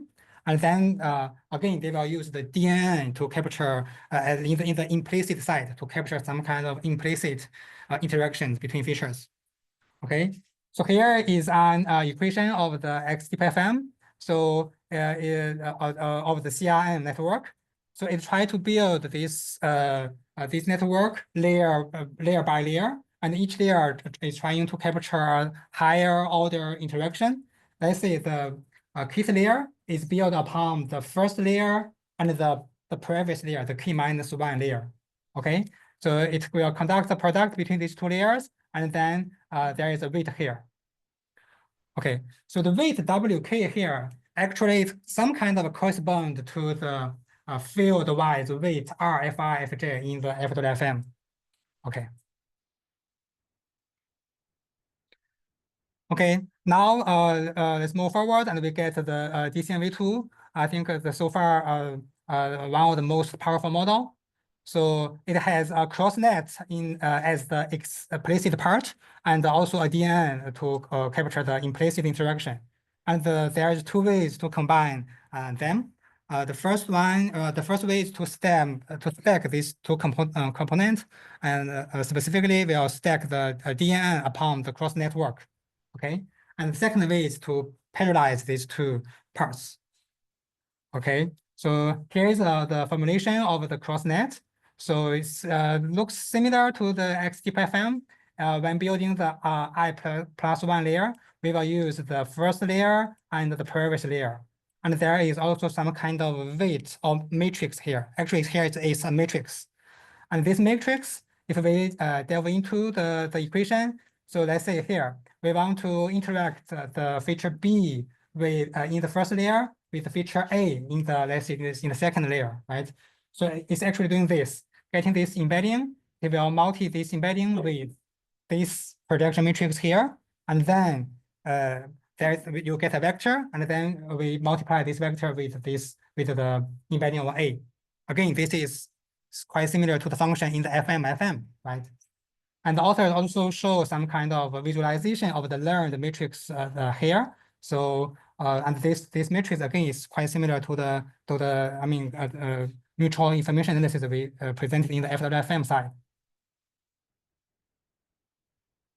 Okay, so far in the deep learning models, they usually follow some kind of hybrid framework that they have one model, one part to capture some kind of interaction, explicit interaction by, let's say, FM or CRN or crossnet. And there is always another part, a DNN, to capture the so-called implicit interaction. Okay, but I think 5 years ago, Randall proves that DNN itself is hard to learn dot products. So it means that it's hard to learn any interactions because it can't even learn the dot products, the second order interaction, right? So then why they still have this DNN and why the DNN helps? So in a recent work, we try to analyze the role of DN from the dimensional collapse perspective, and we compare the model with and without parallel or stacked DN, and we show it here. Let's see, given a model, let's see a FM model, right? So we show the singular value of the embeddings in the FM, let's say in the FM and in another variant by applying the DN to the FM. Actually, it's the deep FM, right? We compare these two models. The only difference is whether they have a parallel or a stacked DN, and we find that by adding this parallel or stacked DN, actually we can improve the singular values a lot. Okay, it means that the DN they helps in mitigating the dimensional collapse. And we further delve into the DN network by splitting it to a linear DN without any nonlinear activation, and then the nonlinear activation. And we find that these two components, they can, progressively mitigate the dimensional collapse or increase the singular value, right? So from the FM here without any DN, after we add a linear DN, no activation at all. So the singular values is improved. And then after we further apply the nonlinear activation, the singular value can be further improved. Okay. So yeah, so we have talked about a lot of interaction models, and recently we have a work trying to unify them by this we call it the IPA framework. So we in our framework we have some kind of components. The first one is the feature interaction function. It's from, let's say, the simple inner product used in FM to a weighted product used in FWFM to a product with a diagonal matrix and to the model with a full matrix. Okay. And also another component is the layer pooling. How do we pool the interaction terms in the high order layers, right? We can do the field wise pooling. We can do the global wise pooling. Okay. And the last, we have this kind of layer aggregation. A component means that how do we aggregate the output of each layer to the final output? Okay. We find that almost all existing interaction models can fit into this framework by a specific choice of each component. And what's I think more exciting is that we found that we can derive some new models by trying some new combinations. Okay. And we found several of those new models, they perform as good as the DCMV2, which is a very, very powerful model, we know, right? Okay, so at last in the feature interaction part, I'm glad to present our recent work, which is called feature generation paradigm. So we all know that all the existing feature interaction models, they are actually under a very traditional discriminative paradigm, because they are trying to model the conditional distribution of P y given X, right? So when we try to shift it to a generative paradigm, what we should do? We should model the joint distribution, right? The PX. But what is PX in the feature interaction? So we know this kind of the joint distribution is defined quite clearly in some other domains, like in the sequential recommendation. We can just predict the so-called the next item, right? So the next when we trying to model this kind of distribution, we are modeling the joint distribution of PX, because we are given some of the input X, we are trying to predict the other one, the next one. And it's the same in the masked generation. We mask some of the tokens and we try to generate those masked ones. And a recent work, let's say the VAR try to in the CV try to predict the more, the finer grained the figure or the resolution, right? So, but then what we can do in the feature in the feature interaction? So we find that we can formulate the modeling of this joint distribution by predicting each feature. Okay, we can predict each feature embedding based on a decoder network. I mean, over the whole input, which is as shown in this figure. So given this the input, so please note that we don't have any sequence here, right? Because for this feature field, there's no partial order between them. So there's no next or this kind of concept at all. So then we try to use the whole input and then go through a network and then predict the every embedding. I mean, every embedding. Okay.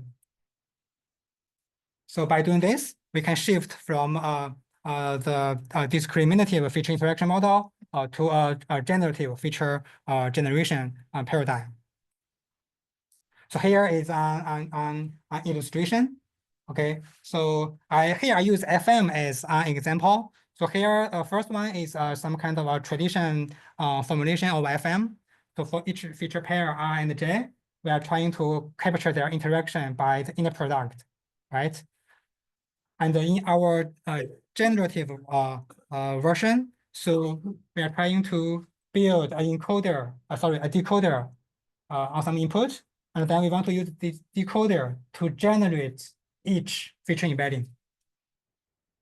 Okay, and for the decoder, it has three components or three components. The first one is we take the whole input, the feature embedding as the input, and then we have some kind of field-wise weight for each field, and then we have a nonlinear activation here, the sigma here. And we found that each of these three components is critical. Okay. So here, is the example of the FM, and we found that we can use this kind of, reformulation to reformulate almost all existing feature interaction models from FM to FFM to let's say XDPFM and to DCMV2. It's very similar. Okay. Before that, you are just some kind of a direct interaction between features. At most, there's some kind of matrix here, like this one, right? And in our new paradigm, you transform this to some kind of a decoder network, and you use the decoder network to generate the embeddings. So this kind of idea, nonlinear activation, we found is actually widely exists in many existing models, like in FibNet, which actually is a paper, I think 6 years ago, and in MaskNet, and in final MMP, and in PEPNet. Actually, there's many of them, right? But many of this work, there's some kind of explain this as gating. Right, they learn some gate to pick up some very important features, right? However, in our work, we try to explain this from some new perspectives. The first one is, again, the dimensional collapse. So we found that after applying this kind of, or shifting to this new generative paradigm, the model, the dimensional collapse of these embeddings can be largely mitigated. As shown in this, let's say here, the solid line denotes the original model, the discriminative version, and the dashed line denotes the singular values of the generative model. Okay, we can see that the singular values are largely increased by switching from the discriminative version to the generative version. Okay. And also we provide another angle is from the redundancy reduction. We can compute the correlation or the covariance between the feature embeddings. And we can see that the generative model has a much less or a more decorrelated, is more decorrelated between these features. Okay. And actually these two concepts, they are highly related to each other. Okay. Okay, so that's all for the feature interaction part. So from now on, I'm moving forward to the second topic of the model, which is the sequential model.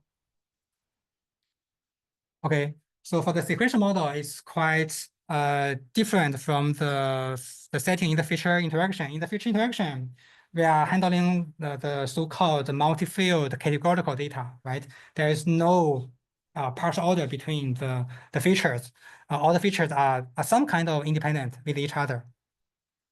But in the sequence data, okay, let's say we can treat the user's behaviors as some kind of a behavior sequence, right? And on this sequence data, definitely there is some kind of a temporal correlation between these behaviors, right? And also there's some semantic or collaborative correlation between them.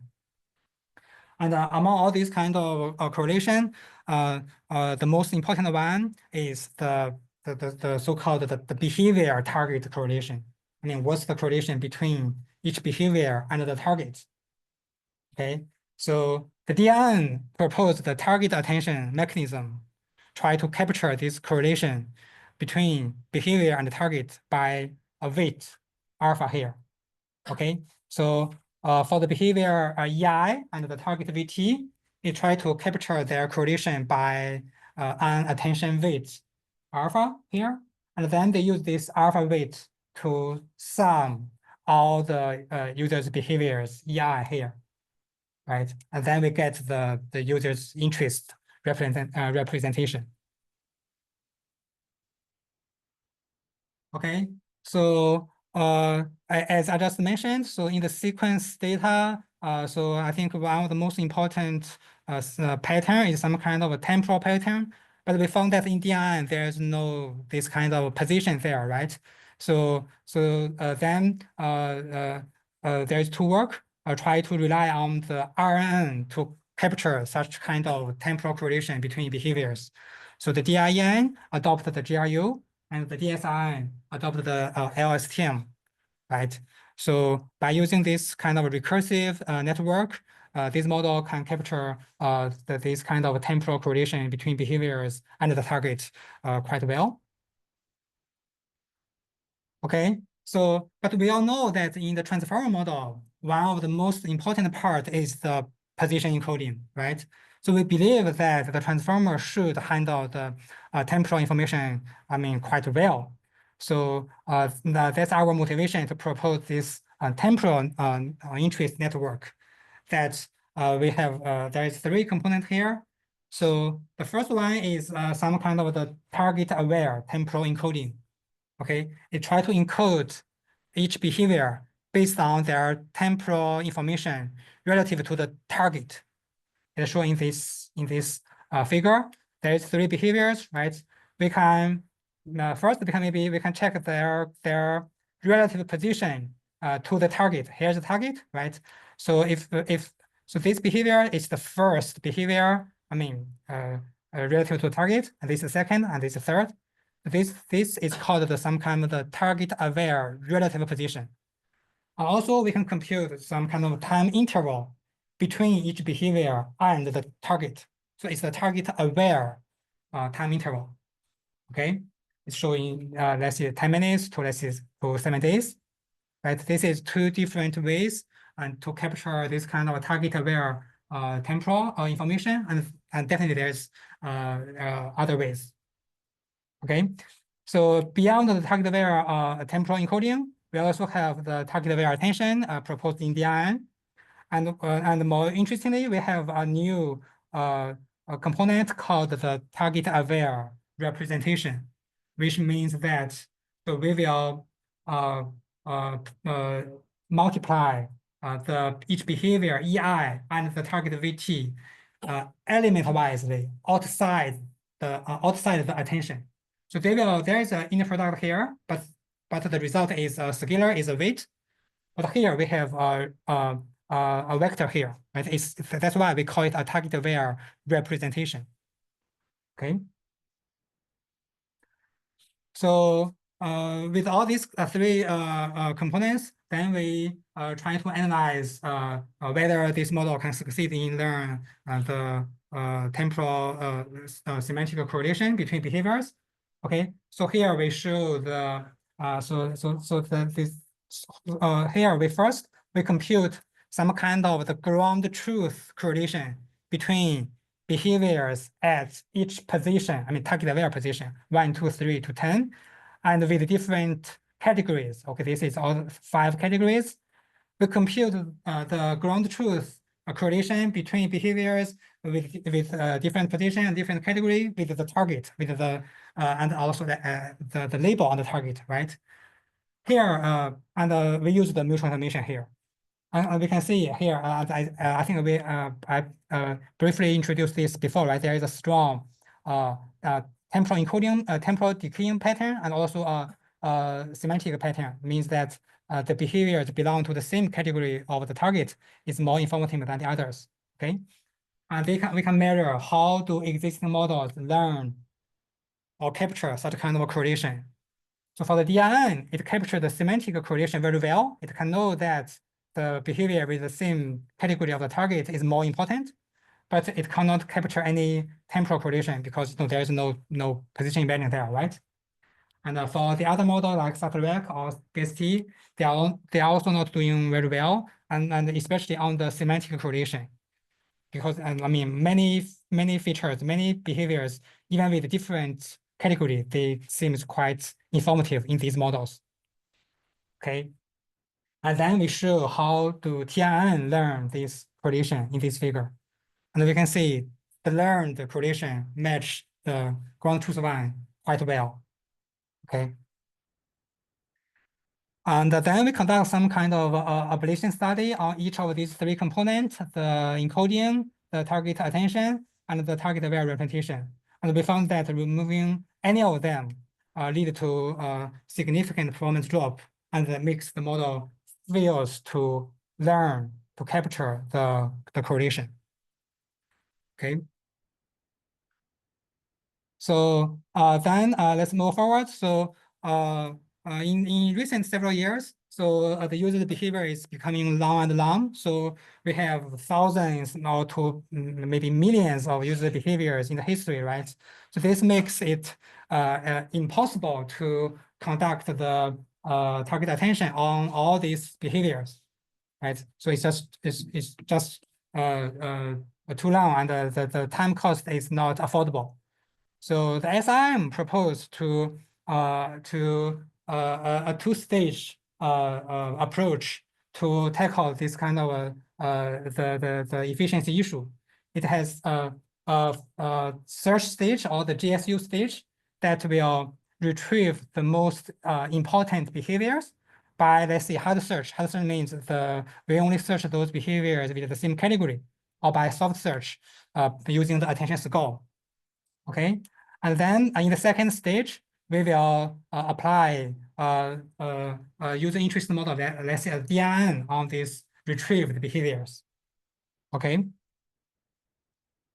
So the SIM is using some kind of a pre-trained embedding in the GSU for the soft search, and which is outdated, right? It's different from the one we are using in the current production model. So the SDRM and ETA, these 2 work, they propose some kind of end-to-end training. I mean, to make those the attention score, the embedding learned used in the GSU more consistent with the GSU. Okay, and furthermore, they use some technique like LSH to further accelerate the search. Okay, and then there is another 2 work, a twin and a twin V2, that the twin try to resolve some kind of the inconsistent issue. It means that so the metric used in the retrieval may be different from the one used in the ESU in the DRN. Okay, so this work proposed to use identical target behavior relevance metrics in GSU as the one used in the ESU, I mean in the target attention. Okay, and that's why the model calls the twins, because they want to make the attention used in both GSU and in the ESU the same. And then the twin V2 is proposed to use divide and conquer method by doing some kind of hierarchical clustering to further accelerate the search. Okay, so both Twin and TwinV2 they emphasize that they want to use the same embedding or the simultaneous goal in GSU and in ESU. However, one of our recent work, we found that actually there is some kind of conflicts between the target attention, which is used in both GSU and ESU, and the representation, which is used in the ESU. Okay, we conduct some kind of gradient analysis, and we found that first, the gradients they are conflicting between these two components, between the attention and the representation. And what makes it worse is that we found that the gradients are dominated by the representation, which means that the model may not learn the attention score quite well, and then it may fail to retrieve the most informative behaviors. Okay, so one straightforward way to tackle this issue is we can use some kind of projection matrix to decouple the embedding in the attention and in the representation, right? So this is widely used in the NLP. NLP, there's usually this kind of projection matrix. But we found that it doesn't work quite well in our experiment. And the biggest difference between these two scenarios is that, so in NLP, there is very few tokens, let's say, I mean, hundreds of thousands, right? But their projection matrix is very large. Okay, there is millions and tens of millions parameters there. But in the recommendation, it's inverse, right? So we have billions of tokens, but we have very few parameters in the projection matrix because the embedding is, the embedding dimension is small, and due to the dimensional collapse. Okay, so if this kind of a projection matrix doesn't work, then what we should do? So we propose to a very simple method, that is just to decouple the embeddings in the attention and the representation. We use two embeddings, one for attention and one for representation. Okay, so then we conduct some analysis on the attention and the representation. We found that by using the decoupled embedding, our model can learn the correlation better than the existing model. So here is the ground truth. Okay. Also, we can measure the discriminability using the discretized mutual formation, and we can see that the representation can also be enhanced, right? It's more discriminative than the existing models. Okay, there are also some other approaches to accelerate the searching. It's actually by compress the long behavior to some more intense modules, like by using, let's say, a memory network, or use the low rank decomposition. Okay. So that's all for the sequential models. So I will move forward to the third topic here, is the multitask or multi-domain learning. So in production, actually there is many tasks. Let's see, there is the click-through rate prediction, there is the conversion prediction. And for the conversion prediction, actually there is hundreds of different types of conversion, like, you know, the purchase and the download, the leads, right? So, and in production, we want to merge all these different models together so that we can use the shared or transferable knowledge from other tasks. But there's some kind of challenge, like the negative transfer or the seesaw phenomenon means that some tasks, their performance is getting worse in this joint learning. Okay, so there is many work in this area. So, and I think we can understand the evolution of these models from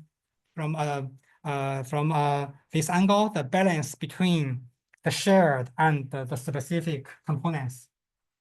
Okay, so the most basic model, the shared bottom, it has some task-specific towers for sure, and has a shared bottom or let's say expert, right, for all the tasks.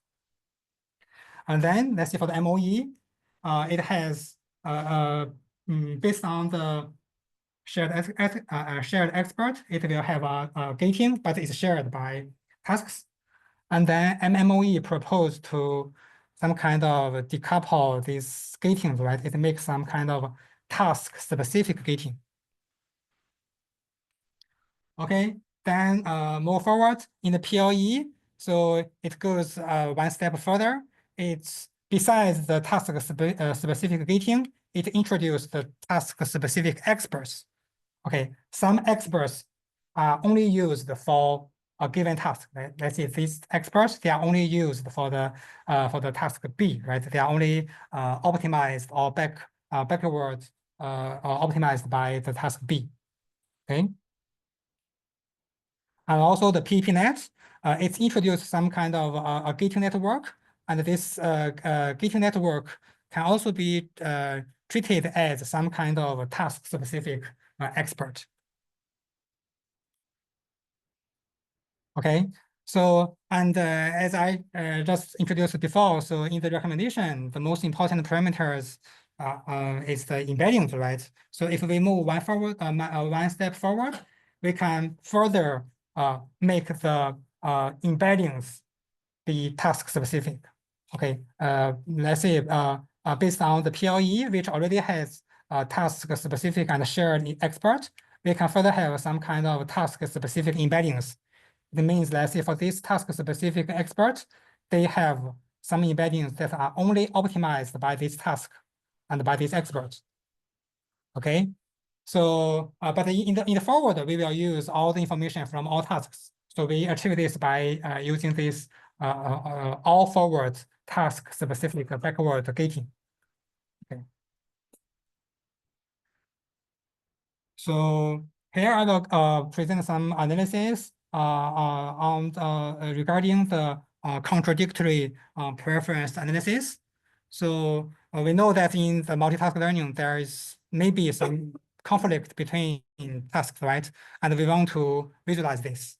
Okay, what we do here is we pick up some user item pairs that have a very conflicting or contradictory distance between tasks. Let's say there's two tasks, like and finish.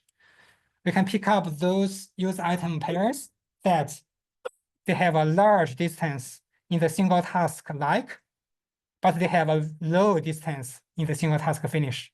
I mean, based on the embedding of this single task model. Okay, so these user item pairs, they have a very, very different and conflicting distance or preference between these two tasks.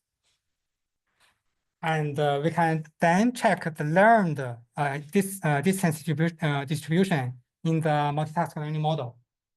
And we can see that in the PLE, right? So the learned distribution is more similar to the one in the finish embedding. It means that the task is actually dominated by the finished task. And here we show the learned distance distribution of the 3 embeddings in STEM. We have 3 embeddings here because we have 2 tasks, right? We have 1 embedding for like, 1 embedding for finish, and 1 for as the shared expert or embedding. And we can see that those task-specific embedding, they can capture those task unique distance, right?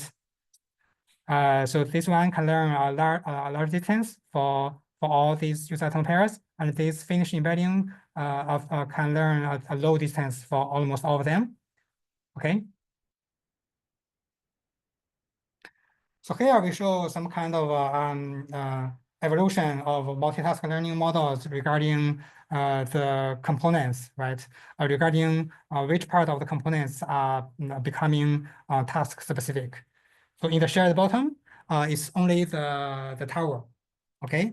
And then in the MMOE, the gating becomes task specific, and then it's the tower in the, the expert in the PLE, and lastly is the embeddings in the STEM. Okay, so the stem requires some task-specific embedding for each task, right? But this is infeasible in the production because, as I mentioned, there is hundreds of tasks, and we can't learn hundreds of embedding tables for each feature, right? So then how can we do it? How can we implement this model in production? So so we found that the key here is to make the embeddings some kind of different from each other, to make them some kind of heterogeneous. So we in production we propose a simple approach called the AME, which will assign different embedding dimension for each of these embedding tables. Okay, by doing this, we can some kind of break the homogeneity between these embeddings. Okay, so the AME or assign different embedding dimension for different embedding tables. And there's actually some other approaches to introduce the heterogeneity. Let's say we can make the expert module different from each other, which is used in DCN, which I will introduce later. Okay, but this kind of approach, they constrain the model design. Okay, so to this end, we propose a new approach, which is more general, which is some kind of model agnostic. It's called the crocodile. So the crocodile, in crocodile, we propose inter-expert decorrelation loss. That is between each expert. So we add a loss here. The loss try to decorrelate the two outputs, I mean the output of the experts. Okay. So we just add this loss to the original BC loss and optimize the whole model together. Okay. Here we show some analysis. We can see that by applying this loss, we succeed to decorrelate the output between all the expert pairs. Also, we propose a new metric called the diversity index based on the contradictory preference analysis. We found that our model achieve a quite good result here. Okay.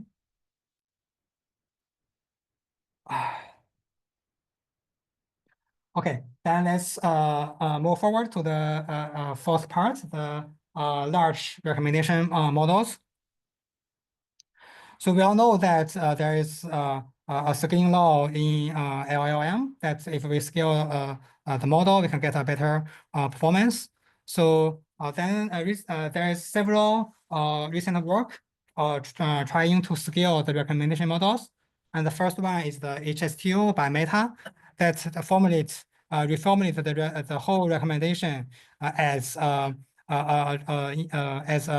sequential transaction task and using a generative framework.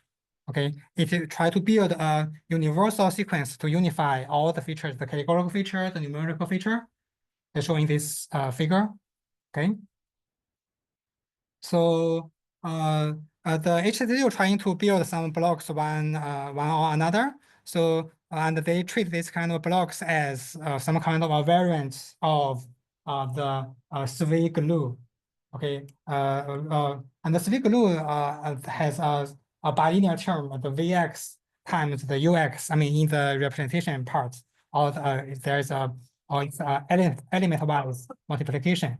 Okay, and this formulation is quite similar to our target-aware representation in the TRN, which also try to multiply the behavior and the target in the representation.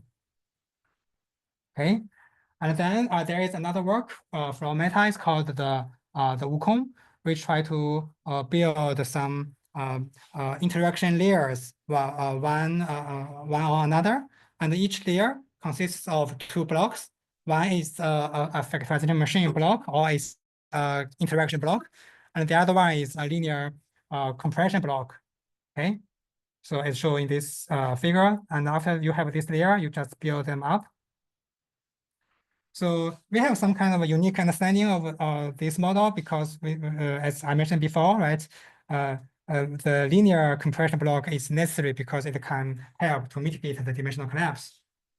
Okay, so both HSTU and Wukong is trying to develop some complicated block and then to stack this block, stack these blocks, right?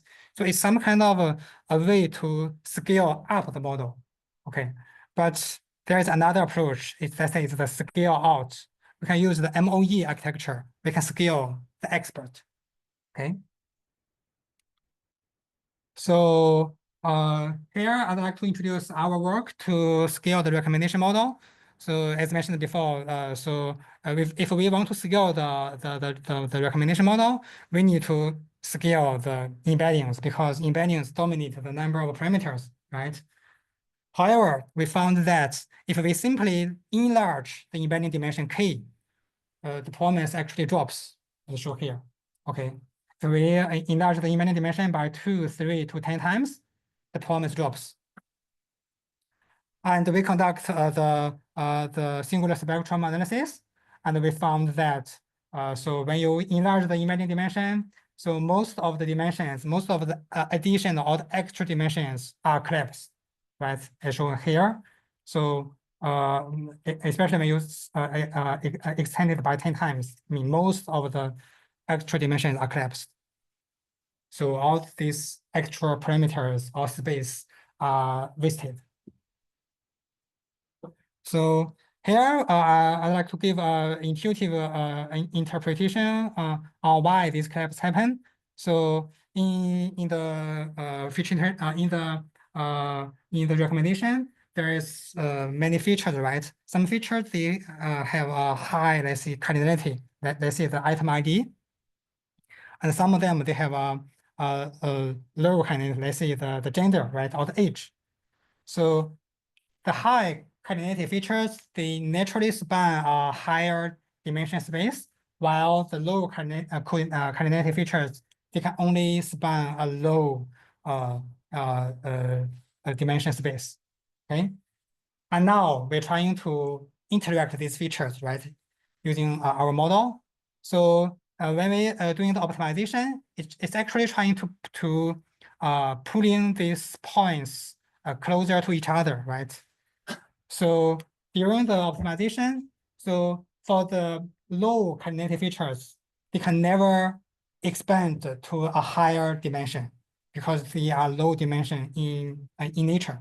Okay, so then what we can do is just to collapse or to pull the high cardinality features to a low space, so to match or to get close to these low cardinality features, and then after the optimization, we get this, okay? So the high cardinality features also collapse after the optimization. So this is just an intuitive explanation. So for more details, feel free to read our paper. There is a more solid explanation there, okay? So then to resolve this, to resolve the dimensional collapse issue, when we try to scale up the model, we propose the multi-embedding paradigm. That is, we don't learn one large embedding, but instead we learn multiple short embeddings. Okay, as shown in this figure. So each expert, they have some kind of an independent embedding table here. Okay, and we can see that if we conduct the singular value analysis, we can find that the multi-embedding model can have a better or a more robust dimension. And also we can see that the multi-embedding model, this scales better than the single embedding model. Okay, so several very famous baselines from DNN to F2FM to DCMA2 to final MMP. Okay, and interestingly, both the multi-embedding and the FFM they both learn multiple embeddings. Okay, and also I want to emphasize that So even though the multi-embedding it looks a bit similar with the STEM and the crocodile I mentioned before, because they all learn multiple embeddings, but they are trying to resolve very different problems. So in the STEM and the crocodile, we want to capture the conflicting user interest in multitask learning. But in this scenario, this is for the single task learning. Okay, so we are trying to resolve the dimensional collapse issue. Okay, so the multi-embedding can be treated as some kind of a MOE. It's each expert has an independent embedding there. Okay, and then there is also some other works to use MOE in a recommendation. So here is the DHEN from Meta that try to use several heterogeneous experts. So each expert have a different architecture. Okay, denoted as a different phi function here. So one expert can use the FM and another one can use the DCMV2. Okay. And there is another work try to some kind of combine the DHEN and the multi-embedding. So we can have multiple heterogeneous experts. Right? Each expert have a different architecture, and also they have an independent embedding. And also this actually our current production model. Okay.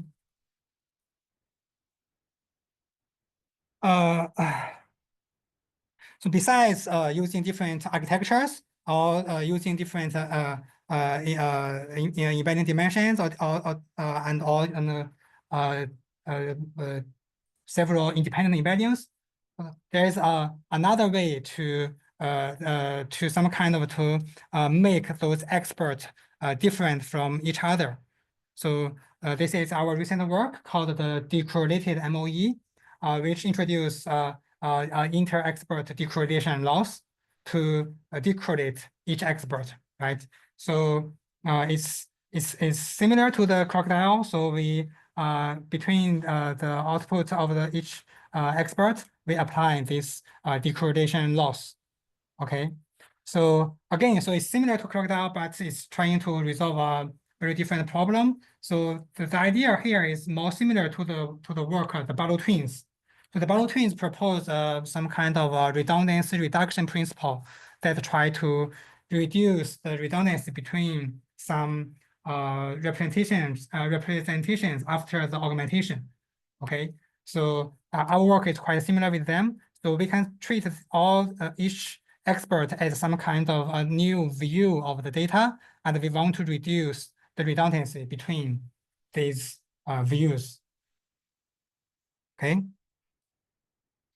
So here is an illustration of the redundancy reduction analysis.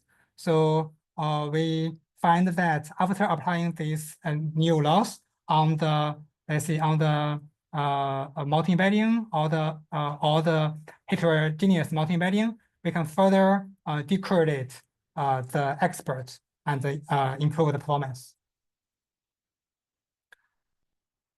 Okay, so here I want to show a very interesting finding, which we call the expert decorrelation principle. So we find that so by combining different approaches, like let's say the homogeneous architecture or the multi-embedding or the inter-expert decorrelation loss, we can progressively decorrelate the experts and consistently improve the performance. Okay, let's see from here. So here, these 2 points, this is some kind of a single embedding MOE using different architecture. One is using the DCN, one is using the CRN, right? So we can first use the multi-embedding to decorrelate the outputs and improve the performance. And then we can apply the loss to further decorrelate and improve the performance. Okay, and also from this point, this is the single embedding heterogeneous MOE. I mean, maybe it's the DHEN, right? From the DHEN, we can first apply, let's say, multi-embedding upon it to further to decorrelate and improve the performance, and then we can further add the correlation loss to get a better performance. So here I'd like to show some kind of MOE model 2. So the very beginning is the MOE based on the single embedding, right? There is one single embedding and several experts. We can have an independent embedding for each expert, leads to the multi-embedding model. We can also just have a different architecture for different experts leading to the DHEN. And we can have both of them, I mean, multi-embeddings and the heterogeneous expert, which is the multi-embedding heterogeneous MOE. Okay, and we can apply the loss on all of them. I mean, the loss is some kind of a model agnostic. Okay, and here is another some kind of evolution tree. So from the MOE, you can add each component and then get some new variants, and then add another component and get a new variant, right? And all the way to the last one, the decorrelated heterogeneous multi-embedding MOE. Okay. Okay, last but not least is the LLM for RAG. So, so this domain is still fast growing. So many things are still uncertainty. So here I just want to share some recent work and some kind of our insight on this area. So I personally summarize the way to transfer the knowledge from LLM to RAG-sys in these three different approaches. The first one is the distance transfer. And the second one is the embedding alignment using some kind of alignment loss. And the last one is the semantic ID. Okay. So the first way is the distance transfer, which means that we can use the LLM or whatever some kind of external model to learn some embedding, and then we can compute some kind of similarity or distance score based on these embeddings, and then we can transfer this distance to the recommendation. So the same tier will first compute a score based on the multimodal embeddings, and then it will get a histogram of these scores in some predefined buckets. And then it will use the new n-dimensional vector in the downstream recommendation models. And we also have a quite similar work, which is called the MSNE. In this work, we will first compute the distance between features, let's say users or items, right? Based on some source embedding, let's say the embedding from LLM. And then we get some kind of a numerical feature, right? Then we can use the work in the numerical feature area to encode this distance, right? We choose the one by Huawei, it's called the N-array. Okay, we try to encode this distance by some multiple numerical encoding system, and we get some new codes, and then we use these new codes in the downstream recommendation models. So it's a bit similar to the semantic ID, actually. Okay. Then yeah, the semantic ID. Okay. So the Tiger by Google proposed to use the RQVE upon the, let's say, the LLM embedding to get some kind of semantic ID. This is some kind of we can treat it as some kind of a hierarchical cluster IDs based on the LLM embedding. Okay, and then we can use these semantic IDs in the downstream recommendation tasks. So why this work? I think this is quite similar to the previous approach, to the distance-based approach, because so first we can use the RQVE and the resulted semantic IDs to capture the structure of the source space, right? So it's, as I mentioned, it's some kind of a clustering, right? And it's a hierarchical clustering from coarse to fine-grained. So these IDs, they capture the information about the source space. And then we learn there's the embedding of these IDs in the downstream model. We will some kind of align or map these information, these hierarchical clusters to the collaborative space. Okay. There's many work after Tiger to employ the RQVE. I see the Kubro and Liger. They use both the semantic ID as some kind of sparse representation and also a dense representation. I mean the raw LL embedding in the downstream recommendation models. Okay. So then is the third approach is based on the alignment loss. So control propose contrastive loss to map the textual modality to the tabular or the collaborative modality by this inference E loss. Okay. And recently we have work in CKR to use the MMD as the alignment loss to better capture the information about the distribution. And also we introduce, I mean, using the keep the original BC loss during the alignment to avoid the catastrophic forgetting of the recommendation knowledge. Okay, I think that's all. So here is a summary. So first I present several perspectives and some tools to analyze the recommendation models. Then I give a brief introduction of 5 research topics in this area, the feature interaction models under the perspective of dimensional collapse, the sequential models under the perspective of discriminability, and the multitask or multi-domain learning under the perspective of disentanglement. Okay, I will also talk about large recommendation models and LLM for rec. Okay, here is the reference that of all the papers I mentioned in this tutorial. So there is several work from was done in Yahoo, and several work from Tencent, also from Alibaba. Okay, so there is many of them. Okay, so at last, so our team now is working on the generative recommendation. So if you are interested, so welcome to scan this QR code, and you can also discuss with me after the tutorial. Okay, so we are doing very exciting project now, and we are looking for the talents. Okay, thanks.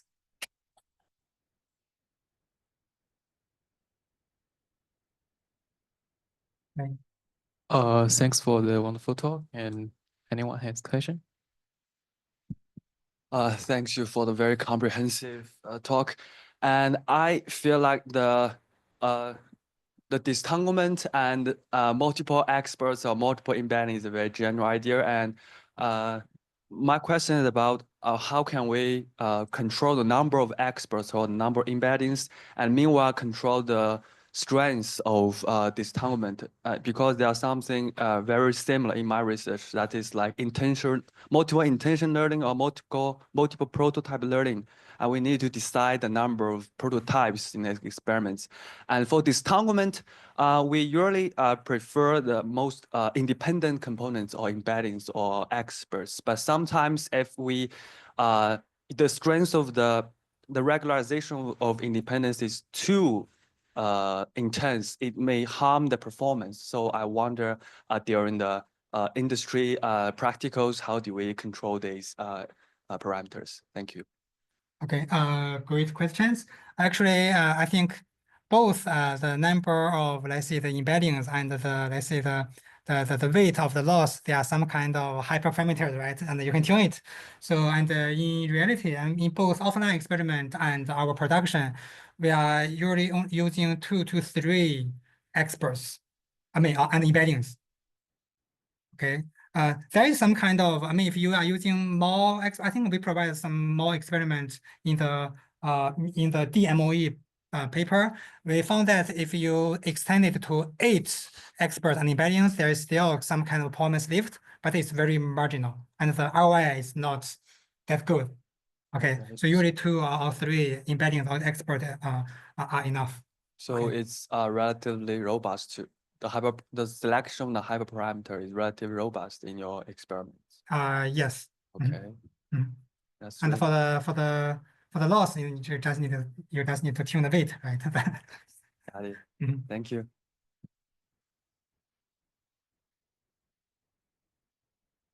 And any more question?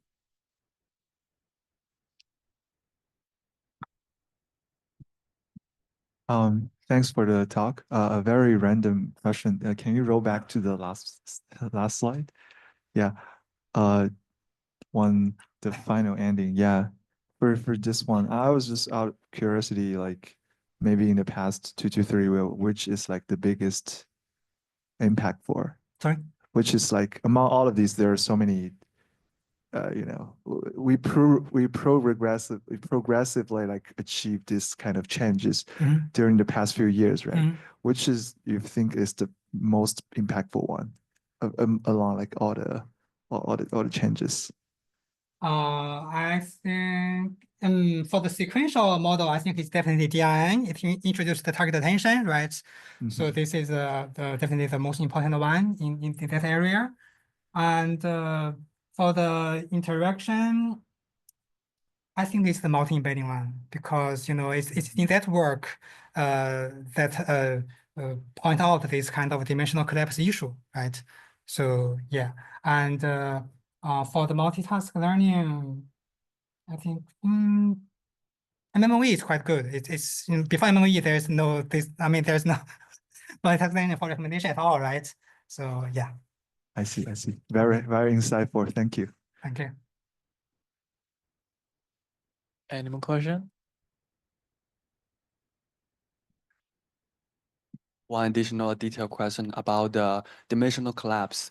I wonder why not just directly using some uniformity loss like the principles in contrastive learning? Doesn't Yeah. it work? Good question. So in our paper, we in our the paper we propose a loss, right? Try to enforce the some kind of the robustness of the embedding, right? We enforce the singular value to not be that small, right? But performance drops a lot. Yeah, feel free to read the paper. Yeah, we conduct that experiment. Okay, that's So interesting. it means that as long as you are doing this kind of interaction in the inner product space, the collapse is inevitable. So it must collapse. Okay. So I think for the future direction, I mean future research direction, maybe we can try some other space like the hyperbolic space. Oh, Maybe that one can work better. Maybe. maybe use some different mirror space. Yeah. Yeah. Mhm. Thanks. Insightful. And also our generative work, the generative paradigm, right? It also avoid the direct interaction because before the interaction, the left part will go through a nonlinear decoder network, right? It generates a new embedding, not the raw embedding, right? And we use this new generated or constructed embedding to interact with the raw embedding. So this also avoid the direct interaction between raw embeddings. Yes, Mhm. yes. That's a clever solution. Thank you.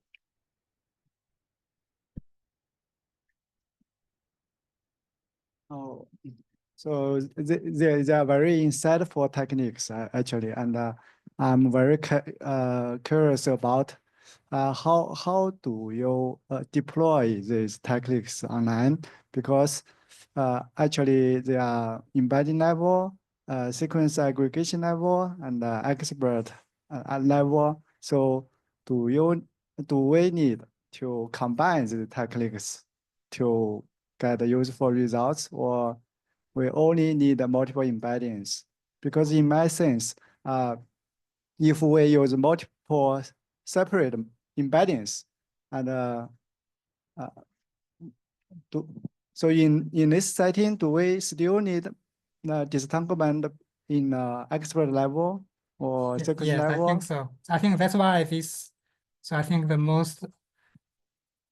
this one. So even after you have a multi-embedding, Yeah. right? It's Uh-huh. just here. Okay, you can further use the loss to disentangle the expert, and you can get better performance. I think the answer is yes. That's the magic here, right? Okay. We can combine several different approaches, one upon another, and we can continuously get some performance lift. So at least within these three approaches. Okay. So, do you use all these techniques in one model, and try it successfully online? Uh, this is the one use everything, right? This is the DMOE. Yeah. So our current production model, I mean, almost all traffic is this the I think the this one, the heterogeneous multi-embedding MOE now. So this part we are still doing experiment now. Thank you. Any more question? So I want to ask something that the presentation title is advertised, and I just wonder what is the difference of the general recommendation like e-commerce, movies, books, music, and advertisement recommendation, Mhm. and the second question is what is the most important thing in recommendation, advertisement recommendation? So the first question is the difference between recommendation Yes. and advertising, right? For the model part, for the ranking model part, I think they are quite similar with each other.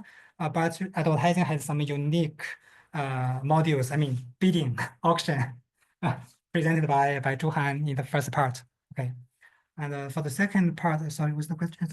What is the most important thing in the advertisement recommendation? I think it's to capture the desired correlations between features, right? Between the users, items, behaviors, targets, right? So there is definitely some kind of a pattern or some kind of co-occurrence pattern between them, and we want the model to capture them. It's the core idea of matrix factorization and collaborative filtering, right? Mhm. Thank you so much.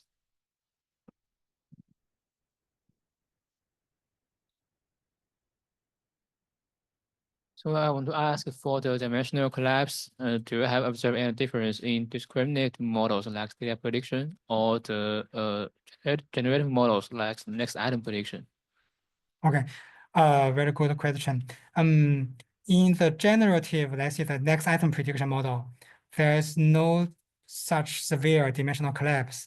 I think one reason is that we are usually not using those low cardinality features there, right? We are using the category ID, the as ID to represent each behavior, right?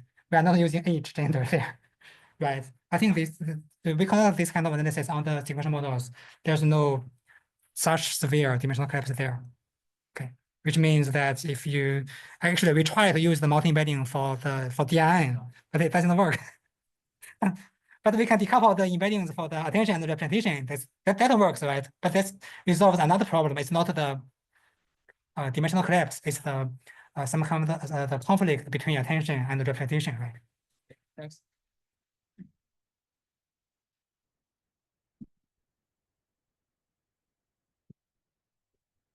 Thanks for the wonderful talk. So one question about the visualization of your analysis using the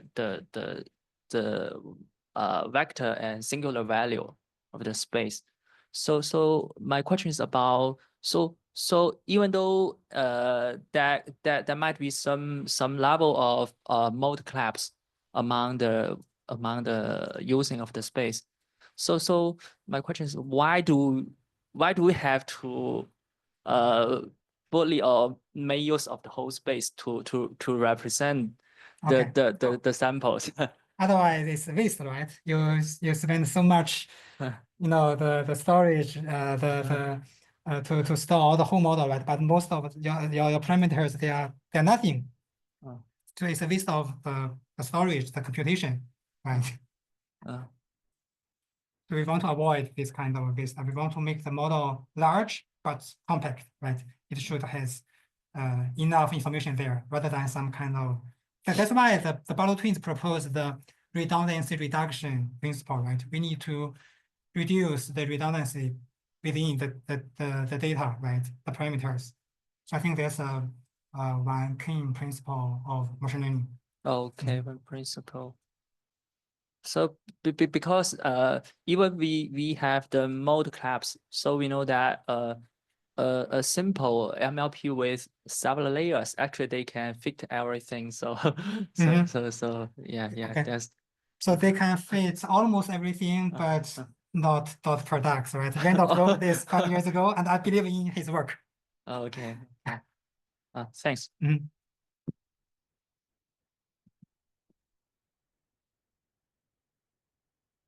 Okay, can I ask one general question? Recently, there has been some discussions about the large language models that stating that the scaling law is somehow constrained or limited by the data used for training LLMs. So does the same phenomenon exist in the large recommendation models? Yes, I think so. So because I think the data hunger issue is more severe in recommendation, because as I mentioned, that in recommendation we have much more tokens, Sparse. IDs, yeah, than the NLP, right? So it's more sparse, yes, and for sure, yeah, more severe, yeah. Okay, thanks for your answer. Okay, thank you, everyone. Thank you.